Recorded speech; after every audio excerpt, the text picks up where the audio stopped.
think I call the regular City Commission meeting of Tuesday, July 8th, 2014 to order. May we stand for the Pledge of Allegiance? I pledge allegiance to the flag of the United States of America and to the republic for which it stands, one nation, under God, indivisible, with liberty and justice for all. Amy, can you call the roll? Commissioner Foreman? Here. Commissioner Kuziak? Here. Commissioner Perry? Here. Commissioner Scott? Here. Mayor Metzger? Here. Okay, the first item is consideration of the following minutes. The public hearing and regular City Commission meeting held Tuesday, June 10th, 2014. Do I have a motion to approve? Your Honor, I move the minutes of the public hearing and regular City Commission meeting held Tuesday, June 10th, 2014 be approved as recommended. Is there a second? I second. May we have a vote? Commissioner Perry? Yes. Commissioner Scott? Yes. Commissioner Foreman? Yes. Commissioner Kuziak? Yes. Mayor Metzger? Yes, motion carries. The next item is the consideration of the June 2014 disbursement report. Mayor, I move the June disbursement report be approved as listed. Do I have a second? I second. Are there any questions? Yes. Just wondered if Amy might have anything to say. Okay. No? I can Stay. read. Normally I you give can- us a little I summary. can give you the summary if you'd like. Hey. Yes. Okay. Accounts payable and payroll for June was provided to all of you prior to the meeting. Payroll was $85,690.58. Accounts payable was $234,858.75. Okay. Are there any? My comments, but I'd like to thank Amy and Jim for the quick responses to my questions. Over email. Thank you. Anything else? May we take a vote? Commissioner Scott? Yes. Commissioner Perry? Yes. Commissioner Foreman? Yes. Commissioner Kuziak? Yes. Mayor Metzger? Yes, motion carries. Our next item is public discussion, items not on the agenda. Yes. Please. On board? Give me Hi, that my address. name's Keith Cunningham. I'm stopping here as the president of the Pleasant Ridge Foundation, and I'm introducing Jody. Jody McGuire, 6 Woodside. For years, people have been expressing the thought that the rummage sale has been something that the city has lacked. And, you know, from our standpoint, the foundation standpoint, you know, frankly, it just got to the point where we didn't have the volunteers that enabled us to really put that on. Well, Jody and Sharon and a few others have come to us and said that they would like to take that responsibility on. And so we are kind of looking at this as a test.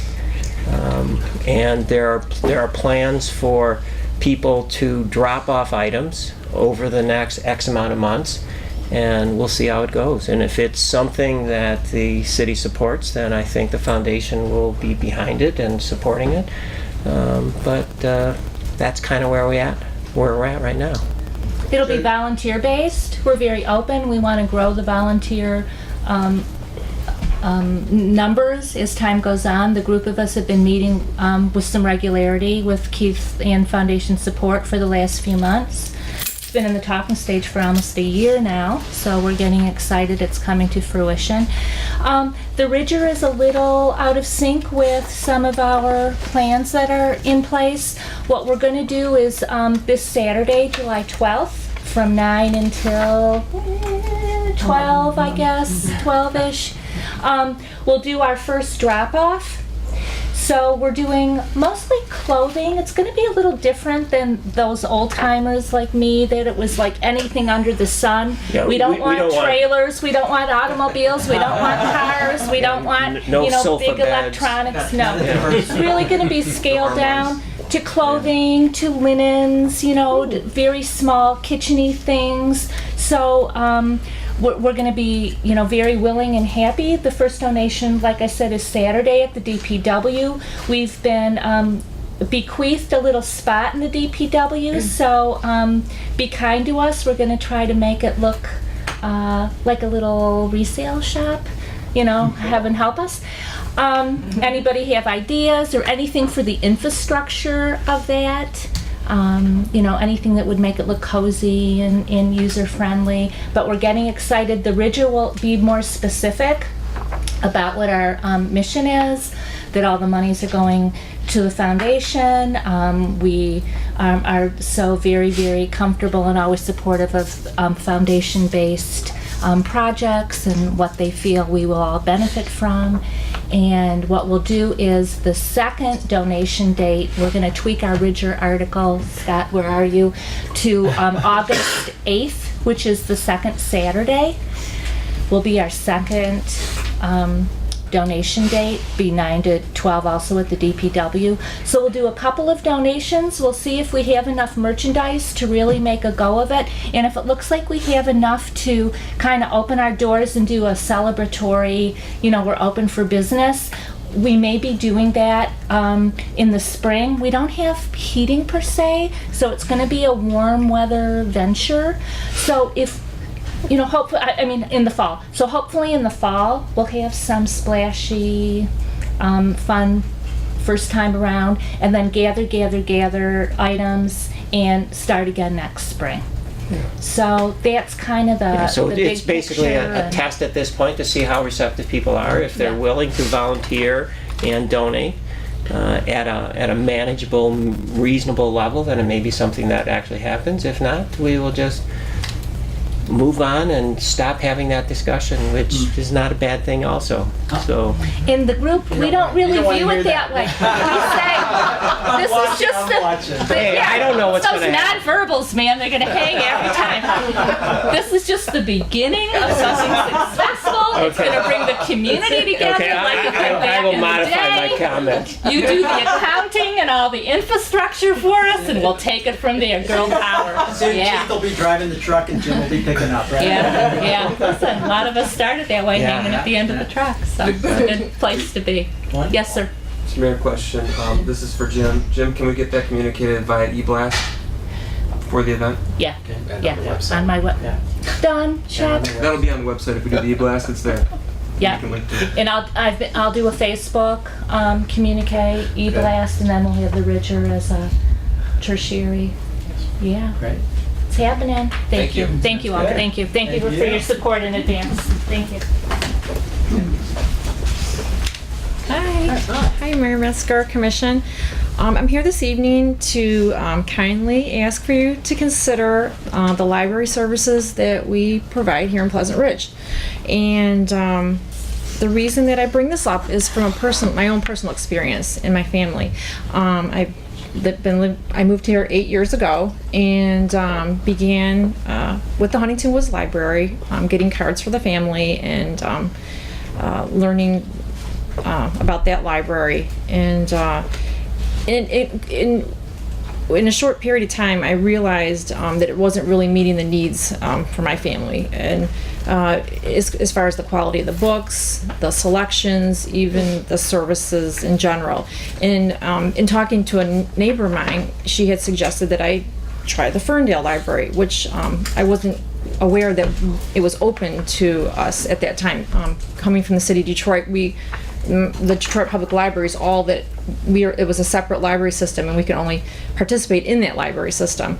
So I was excited. I had learned that it had just been renovated. I wanted to check it out anyway, so I did that. And wow, after that, we really it was hard to leave. We really enjoyed the services there. The children's library has been an asset to my family.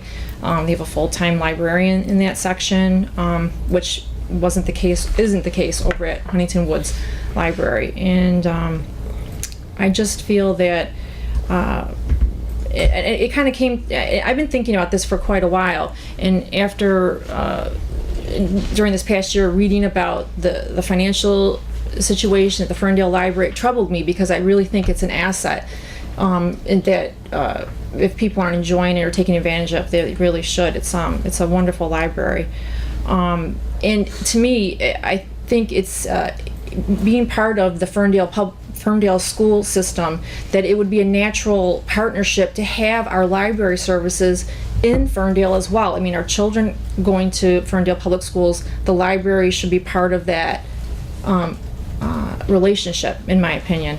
Huntington Woods, to me, is kind of I find Ferndale more part of our downtown network, so to speak, or it's a closeness. We have friends that are close by, and Huntington Woods, the barrier of 696, it is that. It's a barrier, and I wouldn't bike there to go to the library. It's easier to just bike over to Ferndale and use the library. So I just would like, I'm not sure how that relationship works, our relationship, but I just wanted you to know that there are, not only myself, other people I've talked to have also utilized the library there and find that it meets our needs. So if you could consider it, I really appreciate it. That's it. Thank you. Thank you. Did we get your name and address? Colleen Stone, 14 Norwich. Just to be, Sure. did you feel we needed? We've had some discussions with Ferndale, and we are in the process of re-upping on a 5-year contract. Not to get into a lot of the details, but Ferndale's also is exploring becoming a district library with the Ferndale Public School System, which is something that sunsets at the end of this year, so they're in a hurry to do that. They just, within the last 2 months, understood. And there's issues around what it would entail in terms of taxes.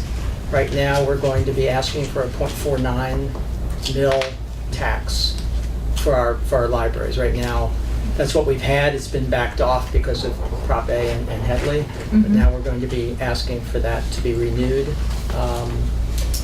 Presently, Ferndale residents pay just under 2 mils, and a district library would probably entail anywhere from 2 to 4 mils possibly, which could actually increase our library per capita almost anywhere up to 4 to 10 times what we're paying now, or 4 to 8 times. And so there is, and this has been kind of a last minute thing. We've been talking to Huntington Woods, and right now we've had very much good discussions with Pat Dengate from the library board and the library director. But I think a lot of us are very, very close to Ferndale. I mean, we ran into each other at the library too. Right, and what's nice about it, and maybe maybe other people are not aware, residents, that we can utilize the Ferndale Library. It's not that we can't. It's nice that we're part of the network, this large network of over 90 libraries, that we can get books from other libraries, the exchange. The only thing is, though, programs are not programs that they provide are not available necessarily to people outside of Ferndale, like some of the kids programs. There's a rocket science program that I just signed my kids up for. And they asked where you live. I told them. They're like, well, you're at capacity. We'll put you on. That we were the last one signed up. Then we got bumped off because we weren't citizens. So it's things like that. Those are the little things. We can still utilize the library, but it's just we can't fully participate always in the activities there because we're not part of their library. So anyway, thank you. Thank you. Are there any other items? Okay, close public discussion. The next item is consideration of governmental reports. Gary? I'll try to be brief. It's budget time at the county. We're working diligently on our $800 million budget. So cutting where we can and making sure that we provide the services that are needed. I wanted to mention I sit on Public Services, which oversees police, courts, and several other departments out of the county. And one of the things we've done through our chairman, Bill Dwyer from Farmington Hills, who's a former police chief of Farmington Hills and of Warren, he's been in law enforcement for 40-some years. We decided to set up a study group to see how we can curtail and slow down gun violence because of all the school shootings throughout the country and everything else. And we met over a 6-month period, twice a month for 6 months, and we had different expert people come in and testify in our committee meetings. Mental health, law enforcement on all levels, FBI, federal, state police, county sheriffs, different police chiefs throughout the county. Just looking at ways, education, we had several superintendents from around the Oakland County. And we've been trying to look at ways to reduce gun violence in any way we can. And so one of the things we came up with is we have set up and done some public service announcements, and I will get copies of those and pass them on to you, and maybe you can show them on your local community channels.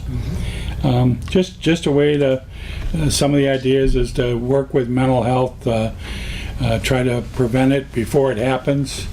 Gun violence, when it comes to guns, making sure that we lock guns up in the house. Most of the crimes are committed with stolen weapons from around. And so if we can start locking up weapons in our homes, then we don't have to worry about those guns being stolen. So we've provided free gun locks for safety reasons. Just recently we had a big press conference and release of all these gun locks. So I just wanted to pass that on to you, and I'll get those copies of those DVDs and provide them to you. Great. And last, I wanted to mention, this is something that's just on the horizon now. I sit on the Parks and Recreation Commission, and we've been approached by Michigan DNR to start a new park. And it would be the only one in southeastern Michigan. It's for off-road vehicles. There's a site in northern Oakland County between I-75 and Davisburg Road, I think it is, that's available. DNR wants the county to buy it. They'll grant us the money to buy the property. Originally it'd be 260 acres, and then later on, once we get all the acquire all the other property or the accessibility to acquire it, would be a total of 440 acres. It sits very close to Groveland Oaks Park, where there's camping available and stuff like that. And in fact, on August 8th, we're doing kind of a test. This is a very expensive endeavor to do this. And the Parks Board has been very busy lately going through some cost-cutting measures. You know, we have golf courses, but it's important that golf courses are paid for by the golfers, not by the taxpayers. Same thing with banquet centers. And we have been supporting a lot of those endeavors with tax dollars, so we need to start reducing that. And this is another one of those situations. Is it fair for John Q. Public, who doesn't have an off-road vehicle, to support this kind of activity? So I just wanted to pass that along to you, and if anyone has any concerns, I'd love to hear them, because we'll be taking a vote probably in about 2 or 3 weeks. So. Yeah. I was just gonna ask, what was the August 8th date? It's going to be out at that location. It's by invitation only. Okay. And it's just a trial run kind of a thing to see how it would work out. What they've done is, as I understand it, is there's several large off-road vehicle clubs, and they've got in touch with some of those who are helping to design the courses and that kind of thing for right now. And so it's just a test at that point, just to see how it might work. So are we gonna see you on a four-wheeler? that probably will not be the case now. My four-wheeling days are over with. Thank you, Okay. Commissioner. Yeah. Gary, my question is, what will you specifically be voting on in the near future? The purchase of the park or something? Yeah, before it's. that? I'm not convinced, like I said, that this is something that tax dollars ought to go for. If it can be paid for with user fees by the off-road vehicle people, I'm all in favor of it. But I don't think it should be subsidized with tax dollars. My other worry is liability. Right now, the initial trial that we're doing on August 8th is for Jeep-type vehicles only with roll bars. It is not quads, it is not any other motorcycles or anything like that. Somewhere down the road, we would like to be able to open it up to the quads, to the motorcycles and that kind of thing. So that's a possibility. So all those factors are kind of playing on my mind as to whether we need to go ahead. If they can convince me that it can be done without subsidizing it with tax dollars, I'm all for it, so. So you're looking for a show of support, this commitment from these clubs saying, yeah, we totally pay for this, Yeah, something yeah. like that. If we can get that, and if they can show me on paper that it's a good thing, then I'll certainly look at it, sure. Thank you. Okay. Any other questions? Great. Thank you.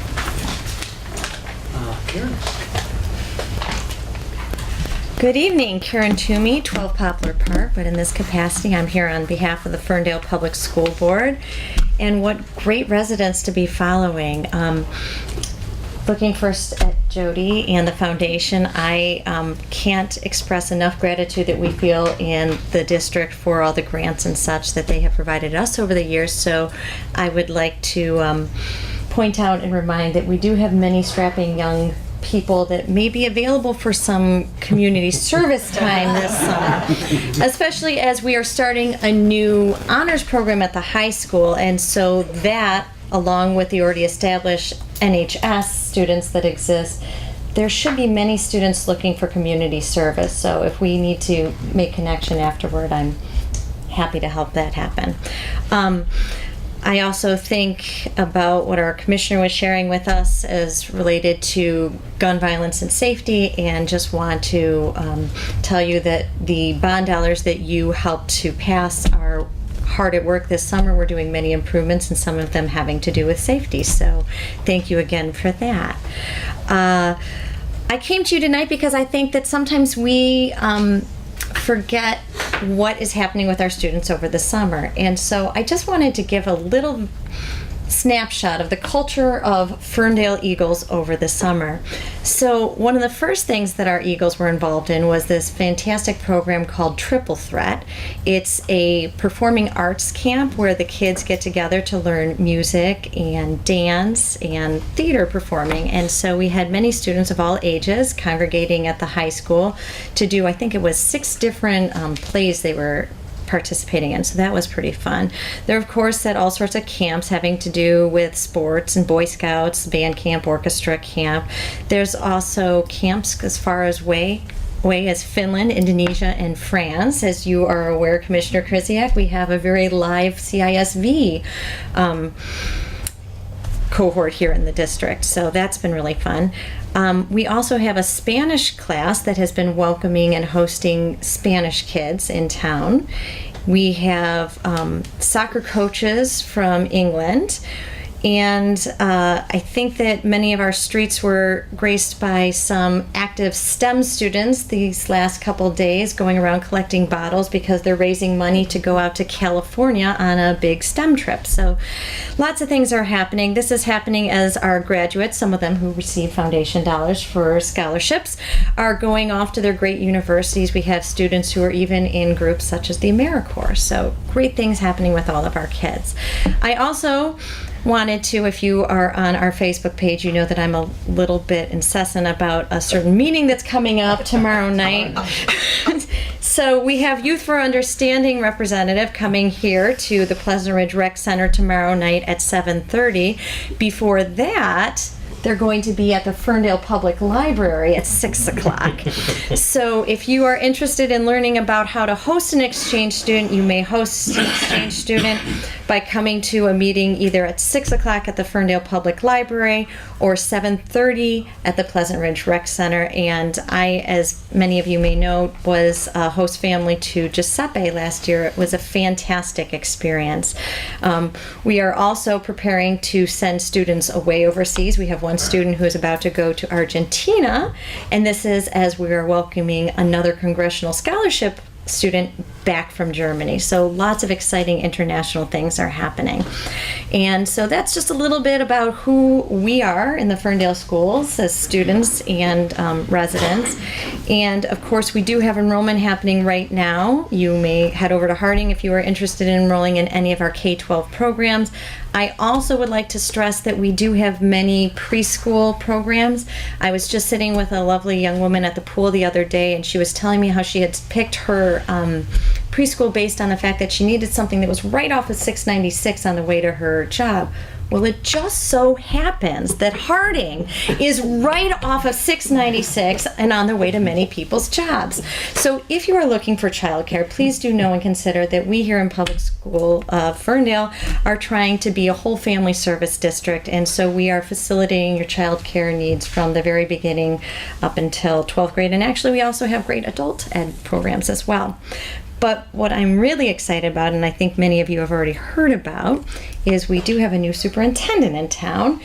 Blake Pruitt was our final pick, and I know that he's found himself with a very full schedule of things to do, and I know pretty high up on his list is that he does want to reach out to members of Pleasant Ridge, but also wants to encourage all of you that if you have any questions, comments, or concerns at any time, anyone on the commission or any residents are more than welcome to reach out to Blake Pruitt. That's B.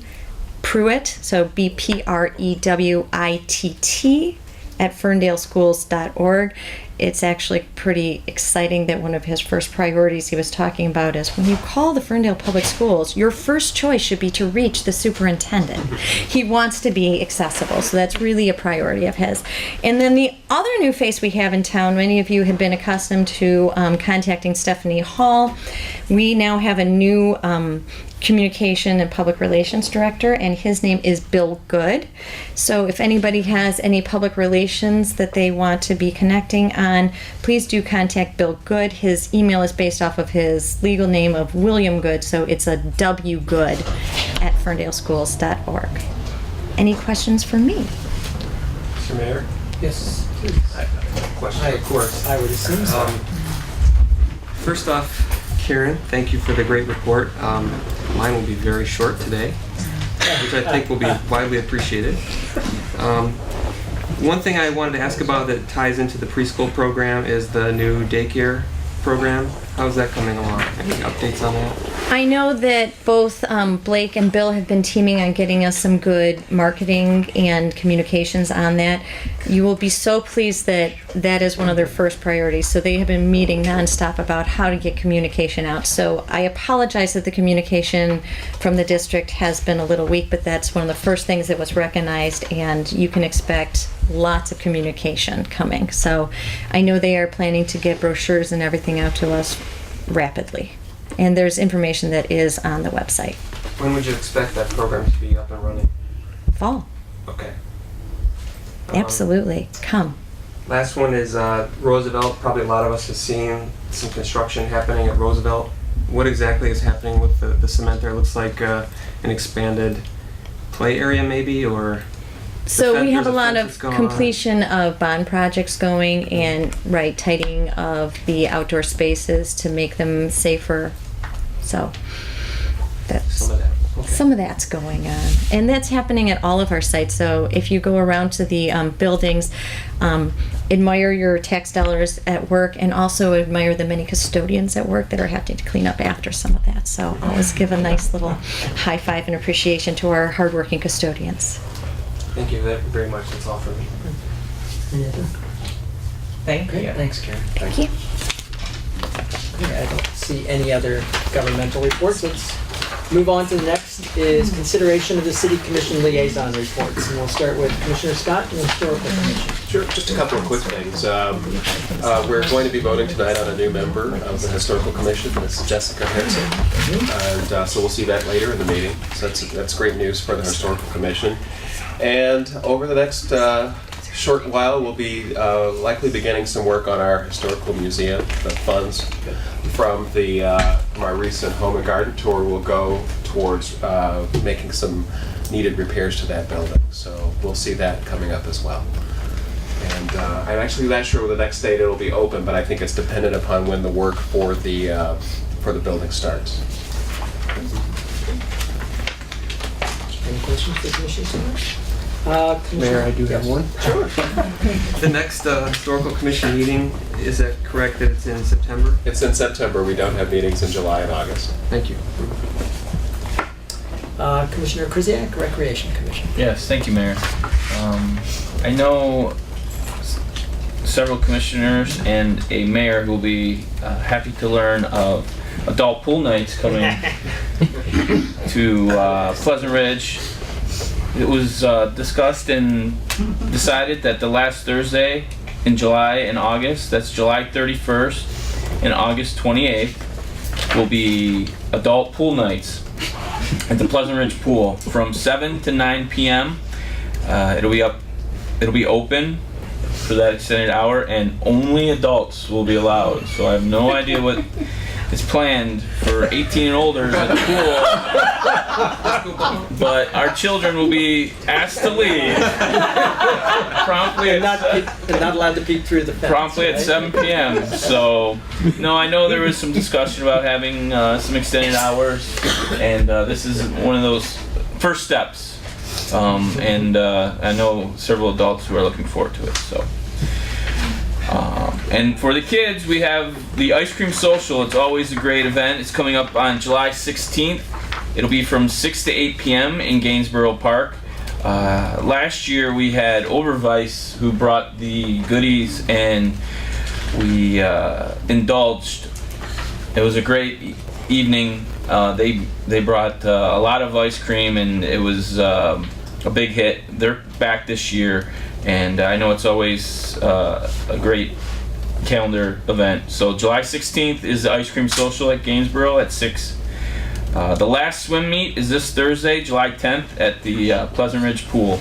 So good luck to the Piranhas as they hit the pool for the last home swim meet. And that's all I have, Mayor. Thank you. Oh, I'm sorry. The July Recreation Commission meeting will be canceled. The DDA will be an event that evening, so to avoid the conflict, there'll be no rec meeting in July. So, thank you, Mayor. Questions? Okay, Commissioner Foreman? Yes, thank you. Schools, etc.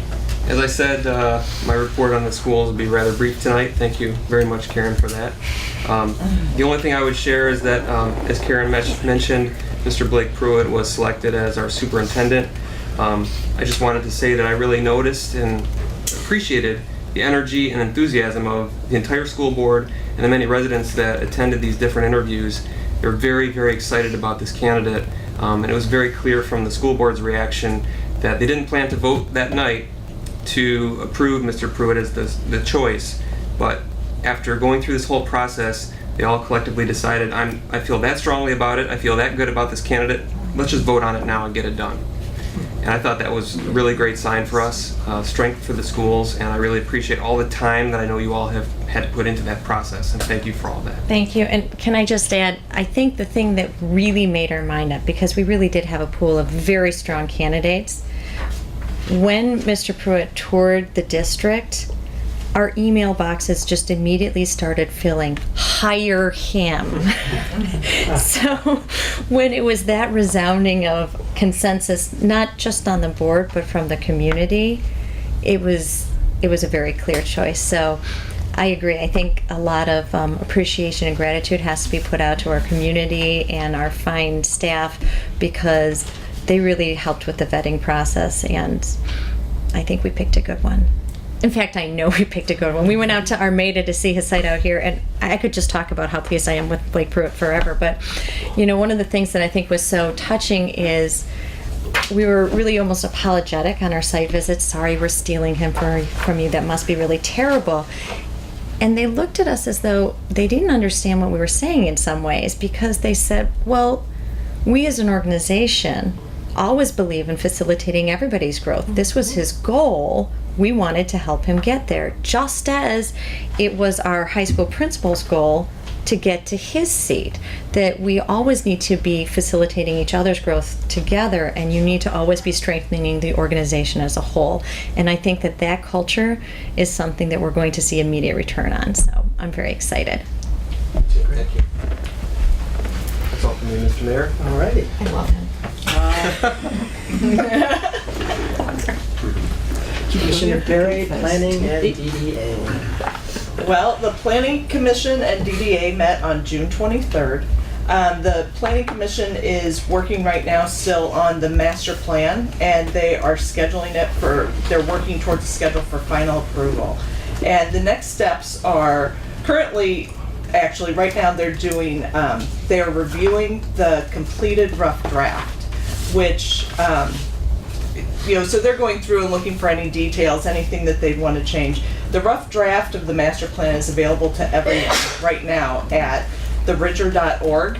You can see, and it's great because you can really go through and sort of see sort of what just the whole broad plan is for the city of just, the different districts and things like that. And so it writes everything up very clearly.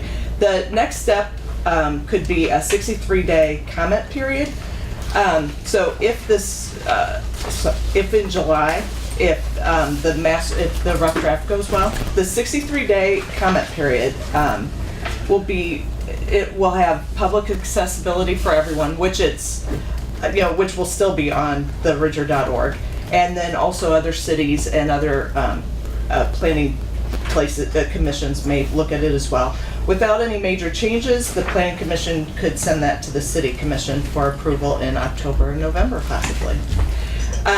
Then on Tuesday, July 15th, the Cork, the restaurant, is having a site plan review, a public hearing, and that will be at City Hall at 7 p.m. They are looking at doing an outdoor patio, and that will be outdoors right along the Woodward front of the restaurant. And so if you have any comments or questions, please feel free to come to the meeting at 7 p.m. here at City Hall. And then you can see the site plan on our website under upcoming meetings, and the document is up there. And then also the DDA is sponsoring the family picnic, and that's going to be on Wednesday, July 30th at 6 p.m. at Stevenson Park.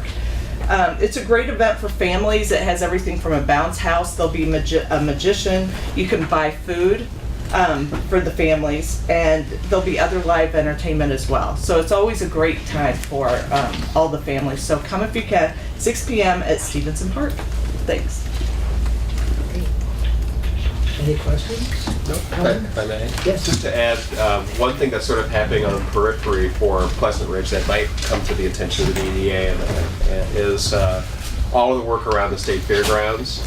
Just something to tune in on to see the planning that is happening in that area and how it may affect our community, because there's differing opinions on whether that will become a retail park or something that has some historical nature to it, how much of that is preserved for all of the surrounding communities around it. I think most of the people that were in the meeting believe that it's one of these pieces of property that holds great significance to the state of Michigan, let alone the people that live around 8 Mile and Woodward.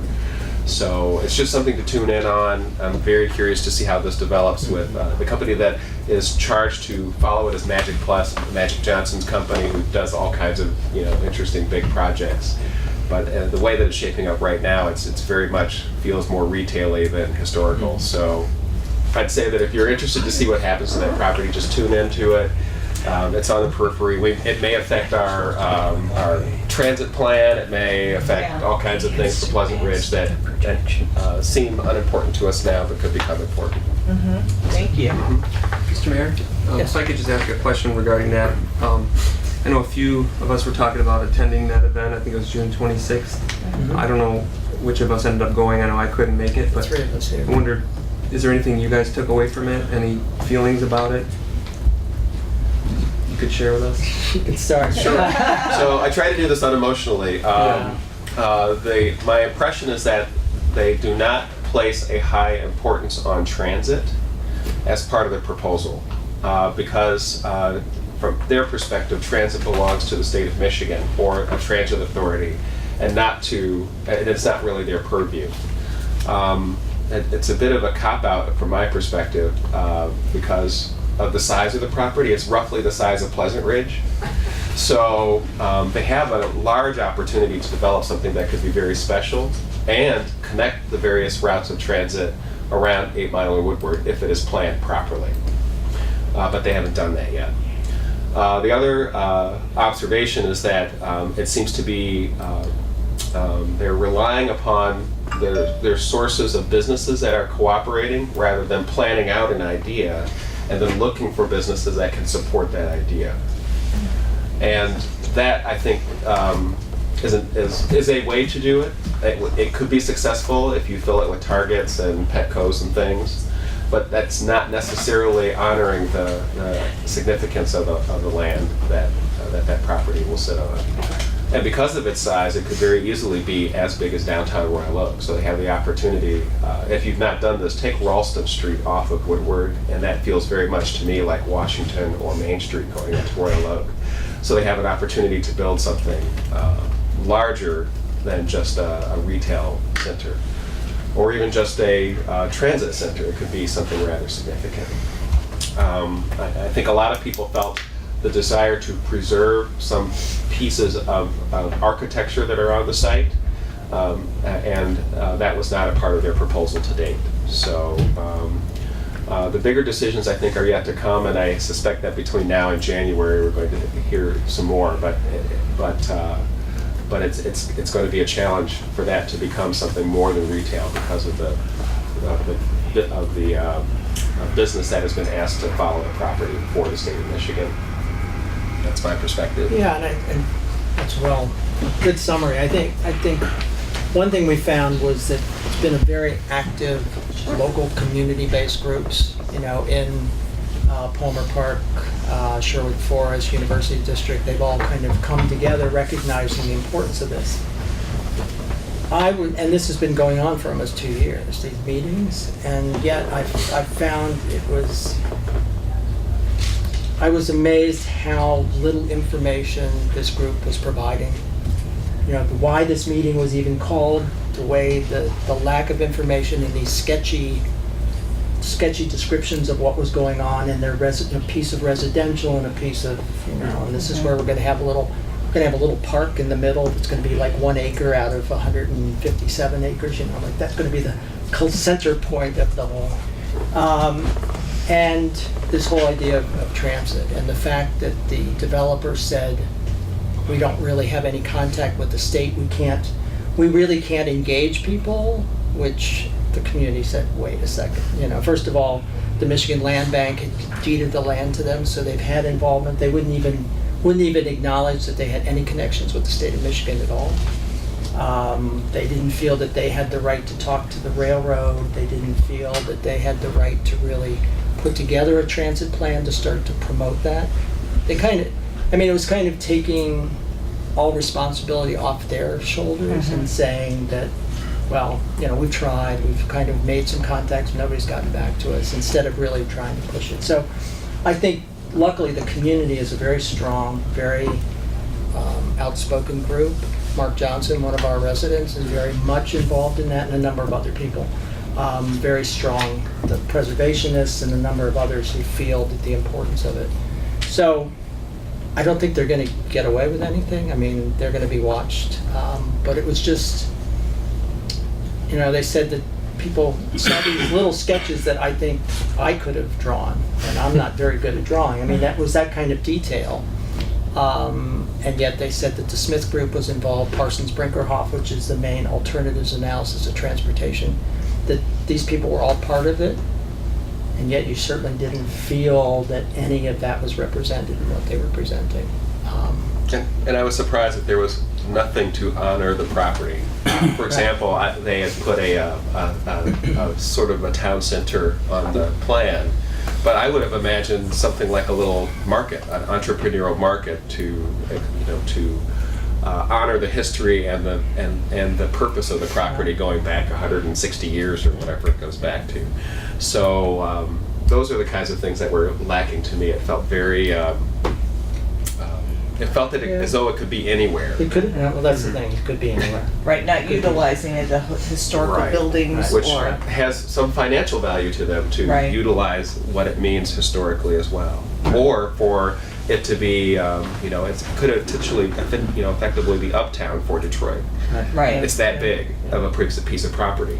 So all of these things are lacking in the current proposal, and I would agree. There wasn't a lot of detail.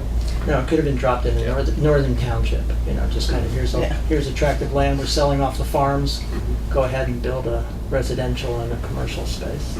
Merritt, did you feel any action or support by different citizens would be helpful in this action, or Brett?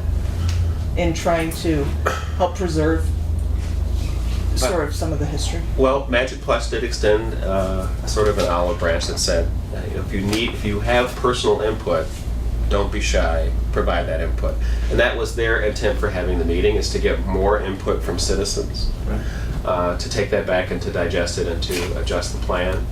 But the effectiveness of doing that from the last go-around seemed to be a little like they had made some adjustments, apparently, but still missing some of the major points. So I suppose what we could do is provide the phone number of the fellow that said if you have any comments, give him a call. In fact, Give him a call. I may go to his That was- office just to have that conversation, because I feel kind of strongly about the property and its significance to Pleasant Ridge and the surrounding. Joel area. Ferguson, right? Joel Ferguson. Gave you his Lansing. Yes. So, call Joel. But I think what was also important, and then we'll move on, but was the fact that the community group that's been very much involved is very interested in having folks from Ferndale, Pleasant Ridge, Huntington Woods, this whole corridor, recognizing the connections and how this will continue to be part of a larger transportation network and how we are connected, and so that we want to stay involved. So. Have they seemed to reach out to any adjacent cities, planning commissions, anything of that nature, to take their input? Not really. No, not beyond, encouraging us, reaching out to us to come to the meeting. And I think up until now, it's been pretty much centered around that group, the near end, but I think that they're certainly open and would like to see more. Right. involvement. Their primary contact is through elected district officials who, in theory, I guess more than in theory, report through Duggan. So Right. that's how that's how Duggan gets his report, is through all of the district leaders that are part of this community involvement. But I think But they have not reached, to my knowledge, the district leaders have not reached out to adjacent communities for support in any way. and it was interesting that nobody from the city or the state was in attendance. There was a woman from the Michigan Land Bank, but she stayed at the back door. And didn't even didn't acknowledge that she was there, so it was interesting. And several people asked for Duggins before, that this is so critical, so we'll see. Yes, sir. Hi, John Wright from 10 Kemberton. Thank you for going to that meeting. Is there something we can follow as a website or to know what they're up to? This And- was an interesting point. At one point in the meeting, we said, someone had said, you should put this on a website, and one of the gentlemen said, yeah, that's a pretty good idea. So that level of publicity has not been achieved yet. Right. It's very much being managed by the district people in Detroit and the few people that are doing it at Magic Plus to this point. So I'm not aware of any public website No, where but people can go to we'll hear look because- into it and find but out. we'll Okay. try to keep you informed. I spent a lot of time down at those fairgrounds as it was wrapping up and finishing up, and I'd sure like to see them turn into something that would Right. Well, we'd all be proud of. I mean, this is wrapping around from state, down to State Fair and around to with the railroad tracks on the east side. So it's taking that whole area around what is now the Myers. And some of those buildings, like the Coliseum, deserve to have that history celebrated. Well, it was kind of a shame that there was a projector and a screen, and all they did was bring a couple boards, and then didn't have enough even handouts for people in the audience to look at the pictures. It was very strange. No. So we'll Thanks for get you the information. Thank you. Mr. Mayor, Yes, just sir. one thing really quick.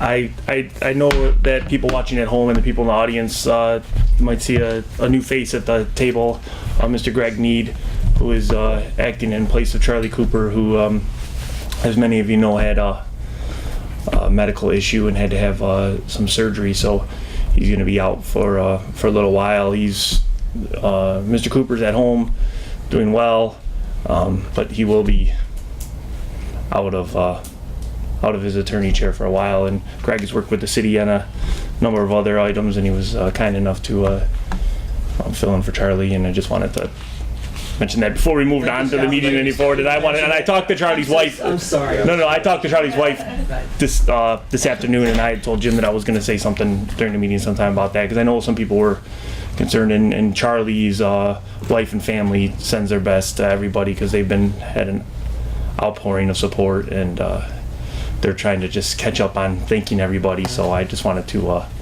pass that along to everybody today too. So Thanks so much. thank you. Welcome, Greg. An official welcome. Okay, the next item is consideration of the appointment of Sergeant Kevin Nowak as interim police chief.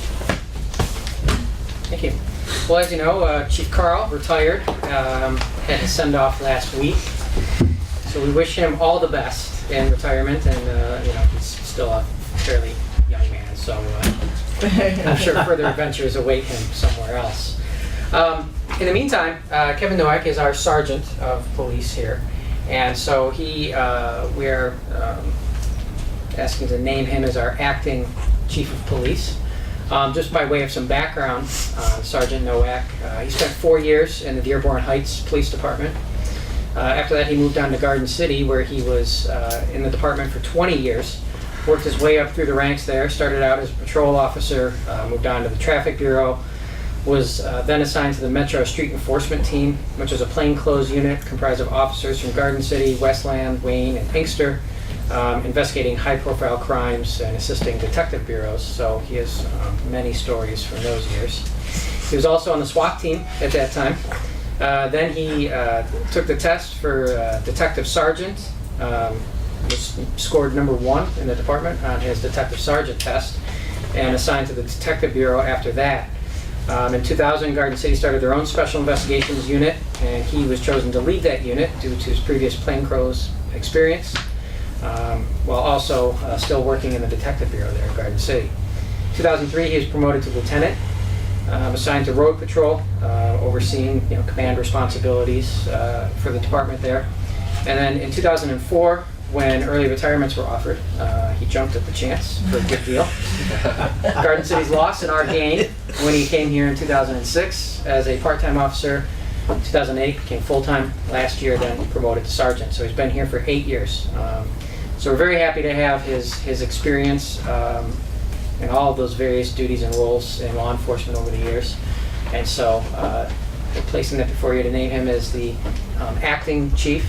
Our plan is to basically see how he works out, and then we'll. No pressure. No. Make sure he waves to you. So if he's on his best behavior for this, I think we'll all know why. But Kevin, Do I have a motion to approve the appointment? Your Honor, I move the appointment of Sergeant Kevin Nowak as interim police chief be approved as recommended. Do I have a second? Second. For any questions? Okay. May we take a vote? Commissioner Perry? Yes. Commissioner Foreman? Yes. Commissioner Krzyjak? Yes. Commissioner Scott? Yes. Mayor Metzger? Yes, motion carries.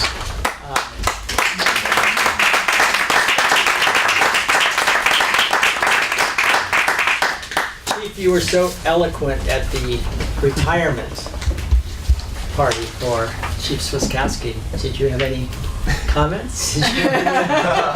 Don't be bashful. Of course, you were holding a bottle. You were holding a bottle of scotch. I think. That was much later. And I hadn't had any of it yet. I know. First of all, I'd like to thank Mr. Burton for the kind words. I feel like I had to stand on a soapbox or something here. Fortunately, I've had a pretty good career. I've been put in positions to succeed, working with a lot of good people over the years. It continued when I came here. I'd like to just mention a couple people that make working here easier that maybe goes from taken for granted. Every time that I've had a question or something since I've been here, if the chief didn't know, which he usually knew everything, he'd be the first to tell you. But if he didn't know, Amy's always been a good source to go to. She's knowledgeable, knows this city like the back of her hand, is always willing to help you and answer questions, as you all know from working with her for the last few years and stuff. So I'd like to thank her for her helpfulness and mentorship. So a lot's owed to her. And to that gentleman right there, Scott Peterzak, ever since I've been here, the same thing. Because he's been here so long, he knows the city really well. I've only been here since '06. I've been in law enforcement a long time, and nothing changes that way. And also to the citizens here. Every time I stop and talk to somebody, or if I happen to be at your house, the other day, We'll have to hear about that. I'm sure she'll tell you when she comes up here next. But anybody, I mean, just talking to people that live here, you learn something. You learn how they want their city to be and how they want their police force to be. And so you take something from everybody about what they can offer and learn from that and try to apply it. So thank you for the opportunity. I hope I don't let anybody down. If I do, let me know. And I will try to do my best. So thank you. Thank you again, Mr. Buckley. Thank you. Thanks.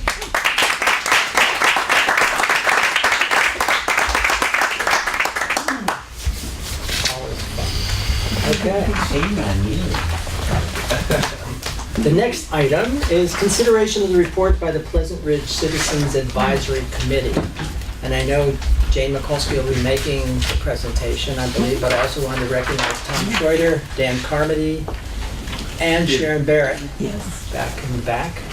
And also just to, once again, I think we've said it before, but to thank the entire committee for the dedication that you've shown, the hours that you've spent, the arguments that you've had, discussions you've had. I have no idea why the chief has been at your house, Dan, but just to thank for something that we tried for the first time. We'll all learn. Well, that'll be a separate report when we get the feedback on what we do next time. But it's been, I think, an interesting opportunity for the 15 of you that participated, and we certainly appreciate everything that you've done. So I believe you have a report? Now, I do have a report, but understand that I'm giving a summary of our work, but we have 3 representatives here who can answer questions if you have individual questions, because everybody on the committee was really very invested in the work of the committee and consequently does know and can answer the questions. It was not one person. It was really a group activity. A couple of things that I wanted to say that I have said to this group before, but I want the citizens to understand, is the committee was very, very representative of our community. We did not have special interests. None of us had our particular way of doing it. We were a pretty diverse group of people, particularly when it came to some of our opinions and some of the things that we felt strongly about in making our final decisions. The other thing, the one criticism that I heard from an observer was that we were not representative of some of the organizations in the community, and that there were people who had been more involved than some of us had been. I don't think that is a criticism.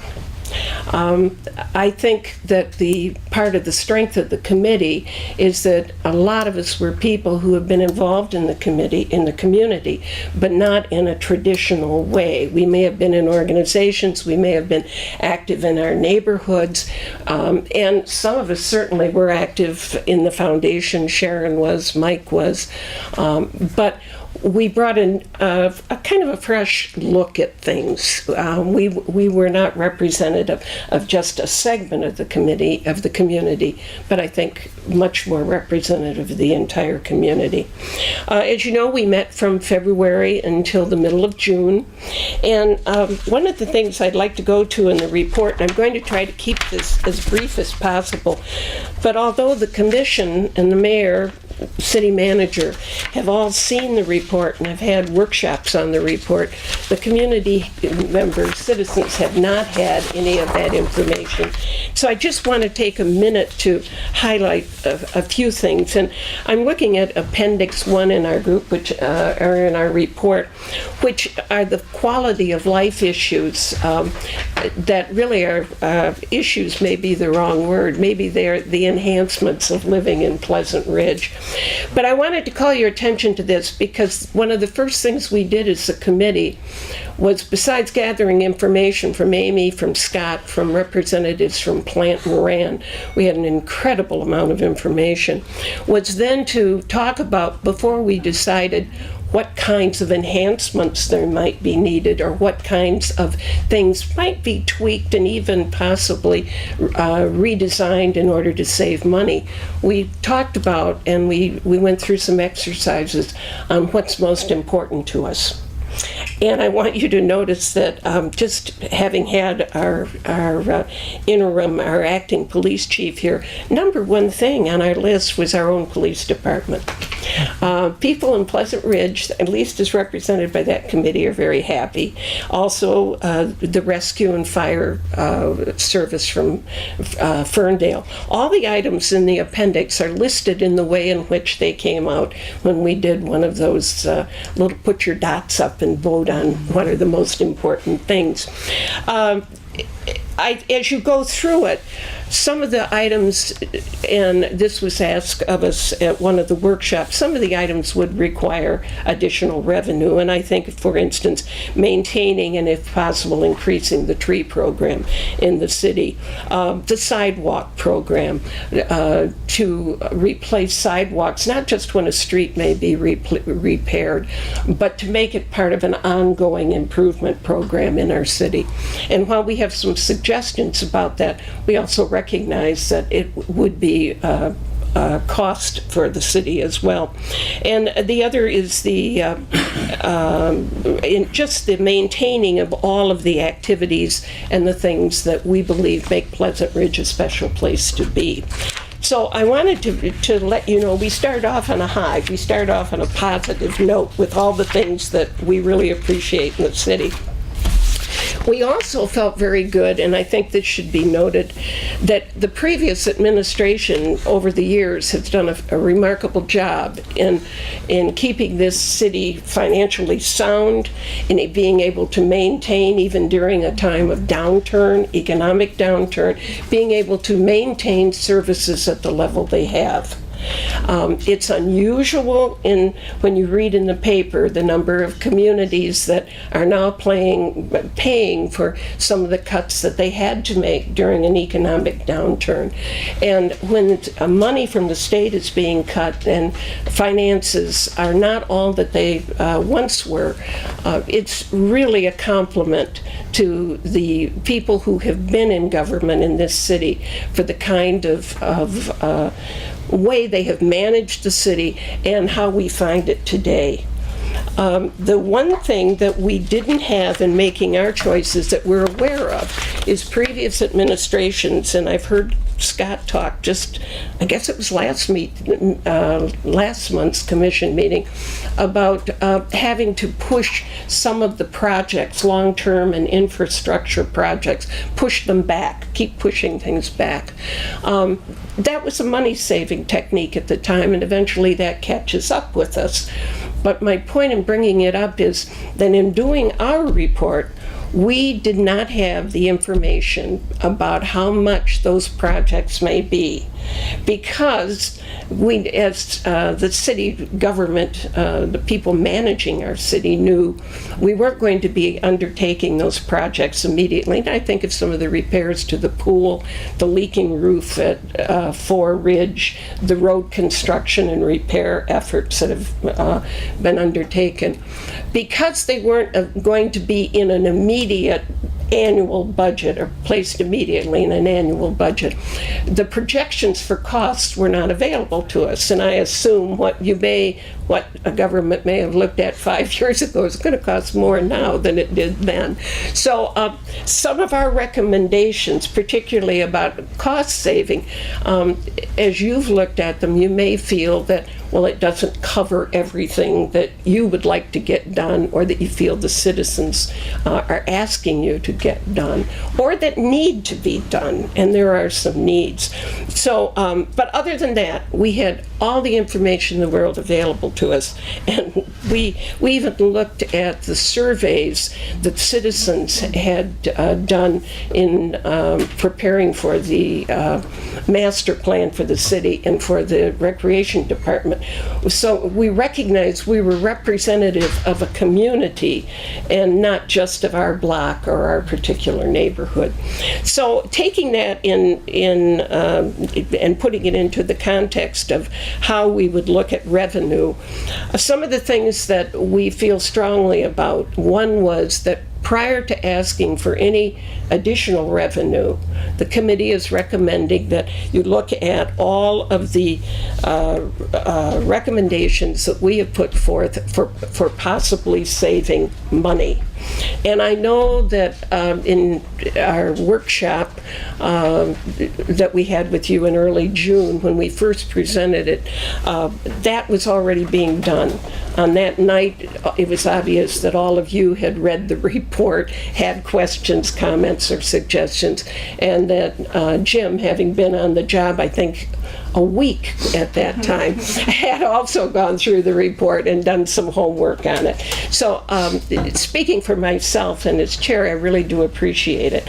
I noticed too, going to the website, that you've had an additional study session on this, and I know that Jim and Amy and Scott have met with some members of the committee who had specific recommendations and were very knowledgeable in those areas. So we do appreciate that, because we expect you to do your homework, and I think you are. But at any rate, among the things that we have asked is that contracted services always be rebid, or be rebid on a regular schedule, so that they can, if there are cost savings, they can be taken advantage of. As far as employees, we are not asking that anything, and we would not recommend that any employee be cut. There should be no cuts in personnel. Part of what we appreciate in the community is the fact that we do know one another, that you can come into City Hall and you can speak to a person. They know who you are, we know who they are. We're not looking for employee cuts, because frankly we don't see any place that they could be cut. But having said that, there may be ways in future contracts to save some money and to renegotiate some of the benefits, perhaps change some of them. But again, we did not want to tie your hands. We're not micromanagers. We're saying this is something to look at, to consider, and to get us the best deal for our dollar that you can, while at the same time recognizing that we have a small city, number of city employees. They give us their all, and we want them to be treated fairly, but we also are watching dollars. The other thing that we're asking, activities and services staffing levels at parks and the recreation department. We have a good recreation department. I know Scott has been working with Huntington Woods to offer some programs in conjunction with them. We also take advantage of the county activities and funds that may be available. But we have no idea if indeed classes are offered that get the largest number of enrollees. How many enrollees does it take to make it cost effective? We don't know. And we're suggesting, look at that. Again, not to be negative, but to rather say, maybe there is some other way that we can squeeze a little more money out of something. Free pool passes, eliminate them. That wasn't popular with everyone, but we're looking at things such as that. The same thing with non-community resident or non-resident rental of Four Ridge, or using other facilities that may be in the future available for renting, that prices charged to non-residents be higher than they are for residents. We also would like LED lights. Now, that is viewed as a cost savings, and Scott did a very good presentation. It's one of the activities, or one of the programs that has been investigated in the past but has not been instituted, which is improving lighting in the city. And that program, Scott had done quite a bit of research and recognizes the way in which we could fund that and through savings pay back borrowing from ourselves and actually long-term have smaller expenses for lighting. The other issue is that, as you know, in the city, while we're a very safe community, safety and particularly being able to walk all over a relatively small community is important to people, and lighting is something that citizens have said in other surveys that they would like to see. So those are the ways in which we can see that perhaps money could be, some could be saved. Some of the revenue might be distributed differently. There are two things that one thing that we have a proposal for, which is for sidewalk maintenance. And again, it's the feeling of safety as well as just the way a community looks and is maintained. A number of the sidewalks throughout the city, individual sections are heaving up because of trees and settling and one other thing and another. And it may be that it's time to consider a program where we reinstate the replacement program for sidewalks. And our proposal is that the city would assume the cost for those sections of sidewalk that are damaged because of the trees and the city, the property between the sidewalk and the street, and the citizens assume some of the cost as well of replacement. Different from what we presently do, but again, not every, we have been in the practice of replacing sidewalks at the time we replace or repair streets, and we recognize we have some sidewalks and some streets that maybe have already been repaired, or we have some that where the streets are going to be a long time coming to be repaired, and it may be time that we take up a separate repair program for sidewalks. We had two motions, and they are the page just prior, next to the last page. One is to eliminate the administrative service charges on bills and in the budgeting process as it pertains to the cost of the city manager, department head, city clerk. We look at those as administrative positions in our city. A lot of what those individuals do are expected responsibilities, and particularly in the case of the water bill. Our water bills include administrative service fees. Our water bills are a bone of contention within the community among the citizens, how much we are paying, and we need to look at that. And our recommendation is that the administrative service charges be eliminated for the management costs, and that if indeed the city commission does that a Headley override could be presented to voters with the idea, well, with the intention of replacing the money that is presently gathered on our water bills and replacing it with a Headley override, not an open-ended override.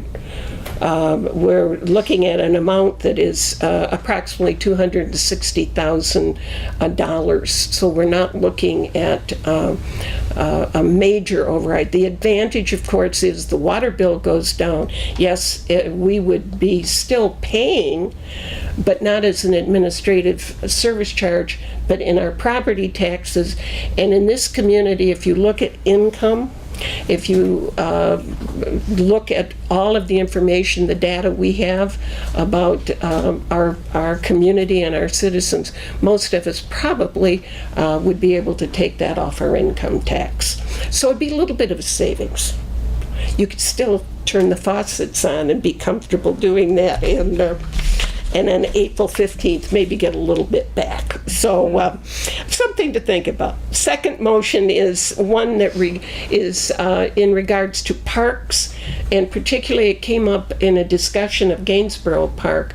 Although the plan for Gainsborough was approved and without funding being committed by the Commission, it has become apparent that there may be, as the plans develop and as people talk about what they want in a park, it may be apparent that some consideration in the future would be given to general fund monies being spent on Gainsborough or any recreation and park site. And with that in mind, we are recommending that any enhancement project for parks and recreation, excluding a public safety issue. For instance, the fence along the railroad at Gainsborough Park is public safety. So that would be outside of this motion. But our recommendation is that any enhancement program, excluding a public safety project that would exceed $1 million in totality, that would otherwise be paid for through general fund, shall be placed before the voters. And that way there not be any confusion, and we could go ahead with whatever plans that might be desired by the community. So those are the things that we decided. Have I left anything out? I'm turning to my cohort. Oh, I'm going to talk here. That was the committee, you see. She will correct everything. I love it. No, just additions. All right, well, I'll defer to Sharon. But before I sit down, there are a couple things. I'd like to thank everybody on the committee. I've said it before, but people worked hard. And we started off meeting every other week, and before long, at the end, we were meeting every week.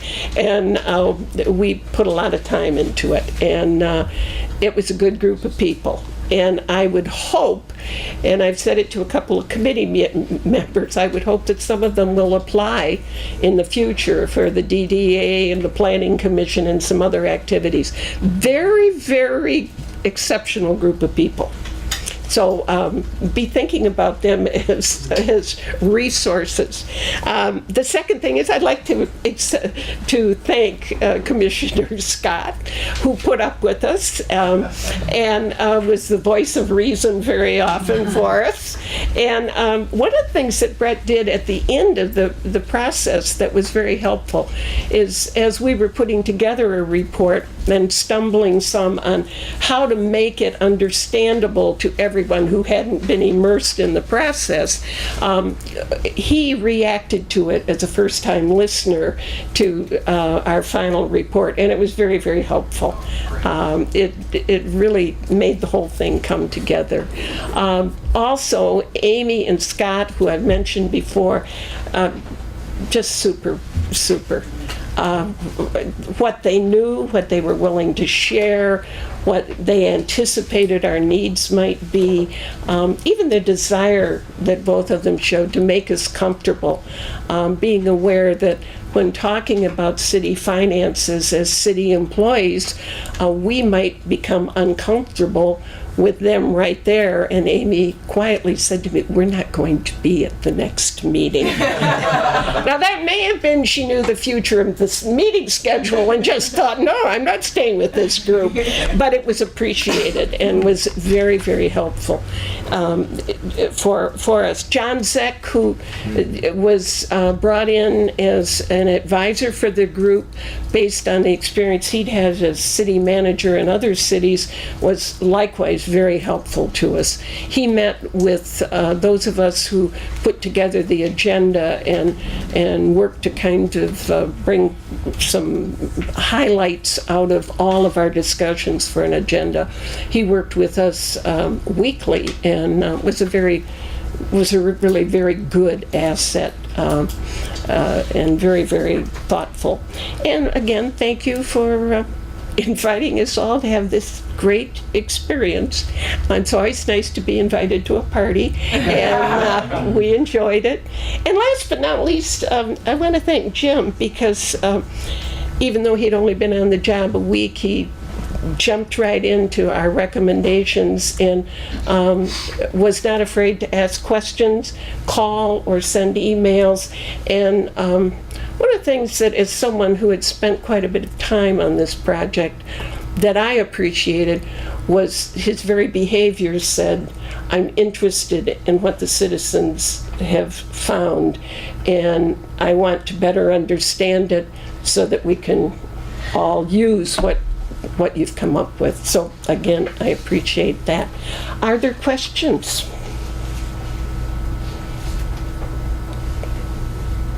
I think we asked them. You've asked them? All right. Then I'll turn it over to Sharon. Yes, thank you. You're welcome. Jane, you covered a lot. But I missed some. Something should not go without saying. Sharon Barrett, 14 Amherst. Well, one thing I do want to say is that I do hope you convene another group in the future, because this was, even though it was municipal finance, it was a very worthwhile time. We really learned a lot. But, you know, I'd like to make the following observations. Is that I know Jane mentioned the fact that we could only make recommendations based on information that was provided us. And there was some information that we requested and hoped to get, but it wasn't provided. So there were some critical issues that we weren't made aware of until very late in the game, and sometimes some of them were even after we had made our recommendations to the workshop. And so I'd like to cover a couple of them here. Number one is that the millage to operate the pool and fitness center does not cover their operating expenses. The pool and fitness center shortages have been made up in the past by borrowing from the general fund and from SCAF. I don't think residents are aware of that. Two, the CAC recommended that the city employees' retirement plans be changed from a defined benefit plan to a defined contribution plan. But then we find out that Pleasant Ridge can't do this because we've underfunded our employee retirement accounts. Our employee retirement accounts are only 62% funded. So in order to change this, we'd have to fund our retirement accounts by at least 80%. So we have some financial catching up to do there. There was a negotiated payouts to the retired city manager, $50,000, and to the chief for $35,000, or in that ballpark. And I understand they weren't budgeted for in the past. No money had been accrued and set aside for these payouts.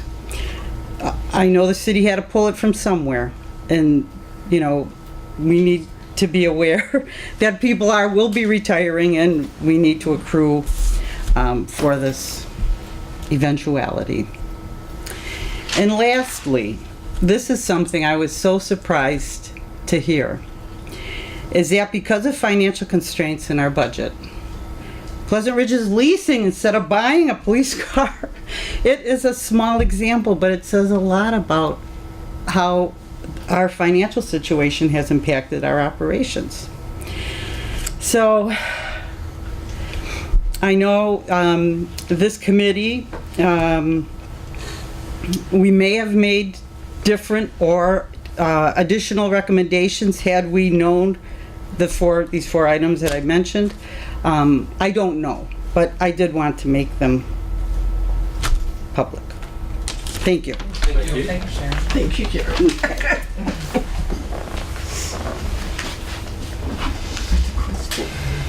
Nope. Nothing, Tom? Mr. Mayor? If I could ask a question. One of the items you mentioned was the leasing of the police car. My understanding is that that was more or less purchased using SCAF money that we're repaying. Is that not the case? That's true. That's correct. Thank you. Okay. That's correct. I have that information. Okay. Thank you, though. The one thing I would like to say, when we talk about not having all the information, nothing was withheld from us. I don't think I'm putting words in Sharon. It wasn't that anything was withheld. There was a great deal of information out there. We were going through a major transition in city government at the same time.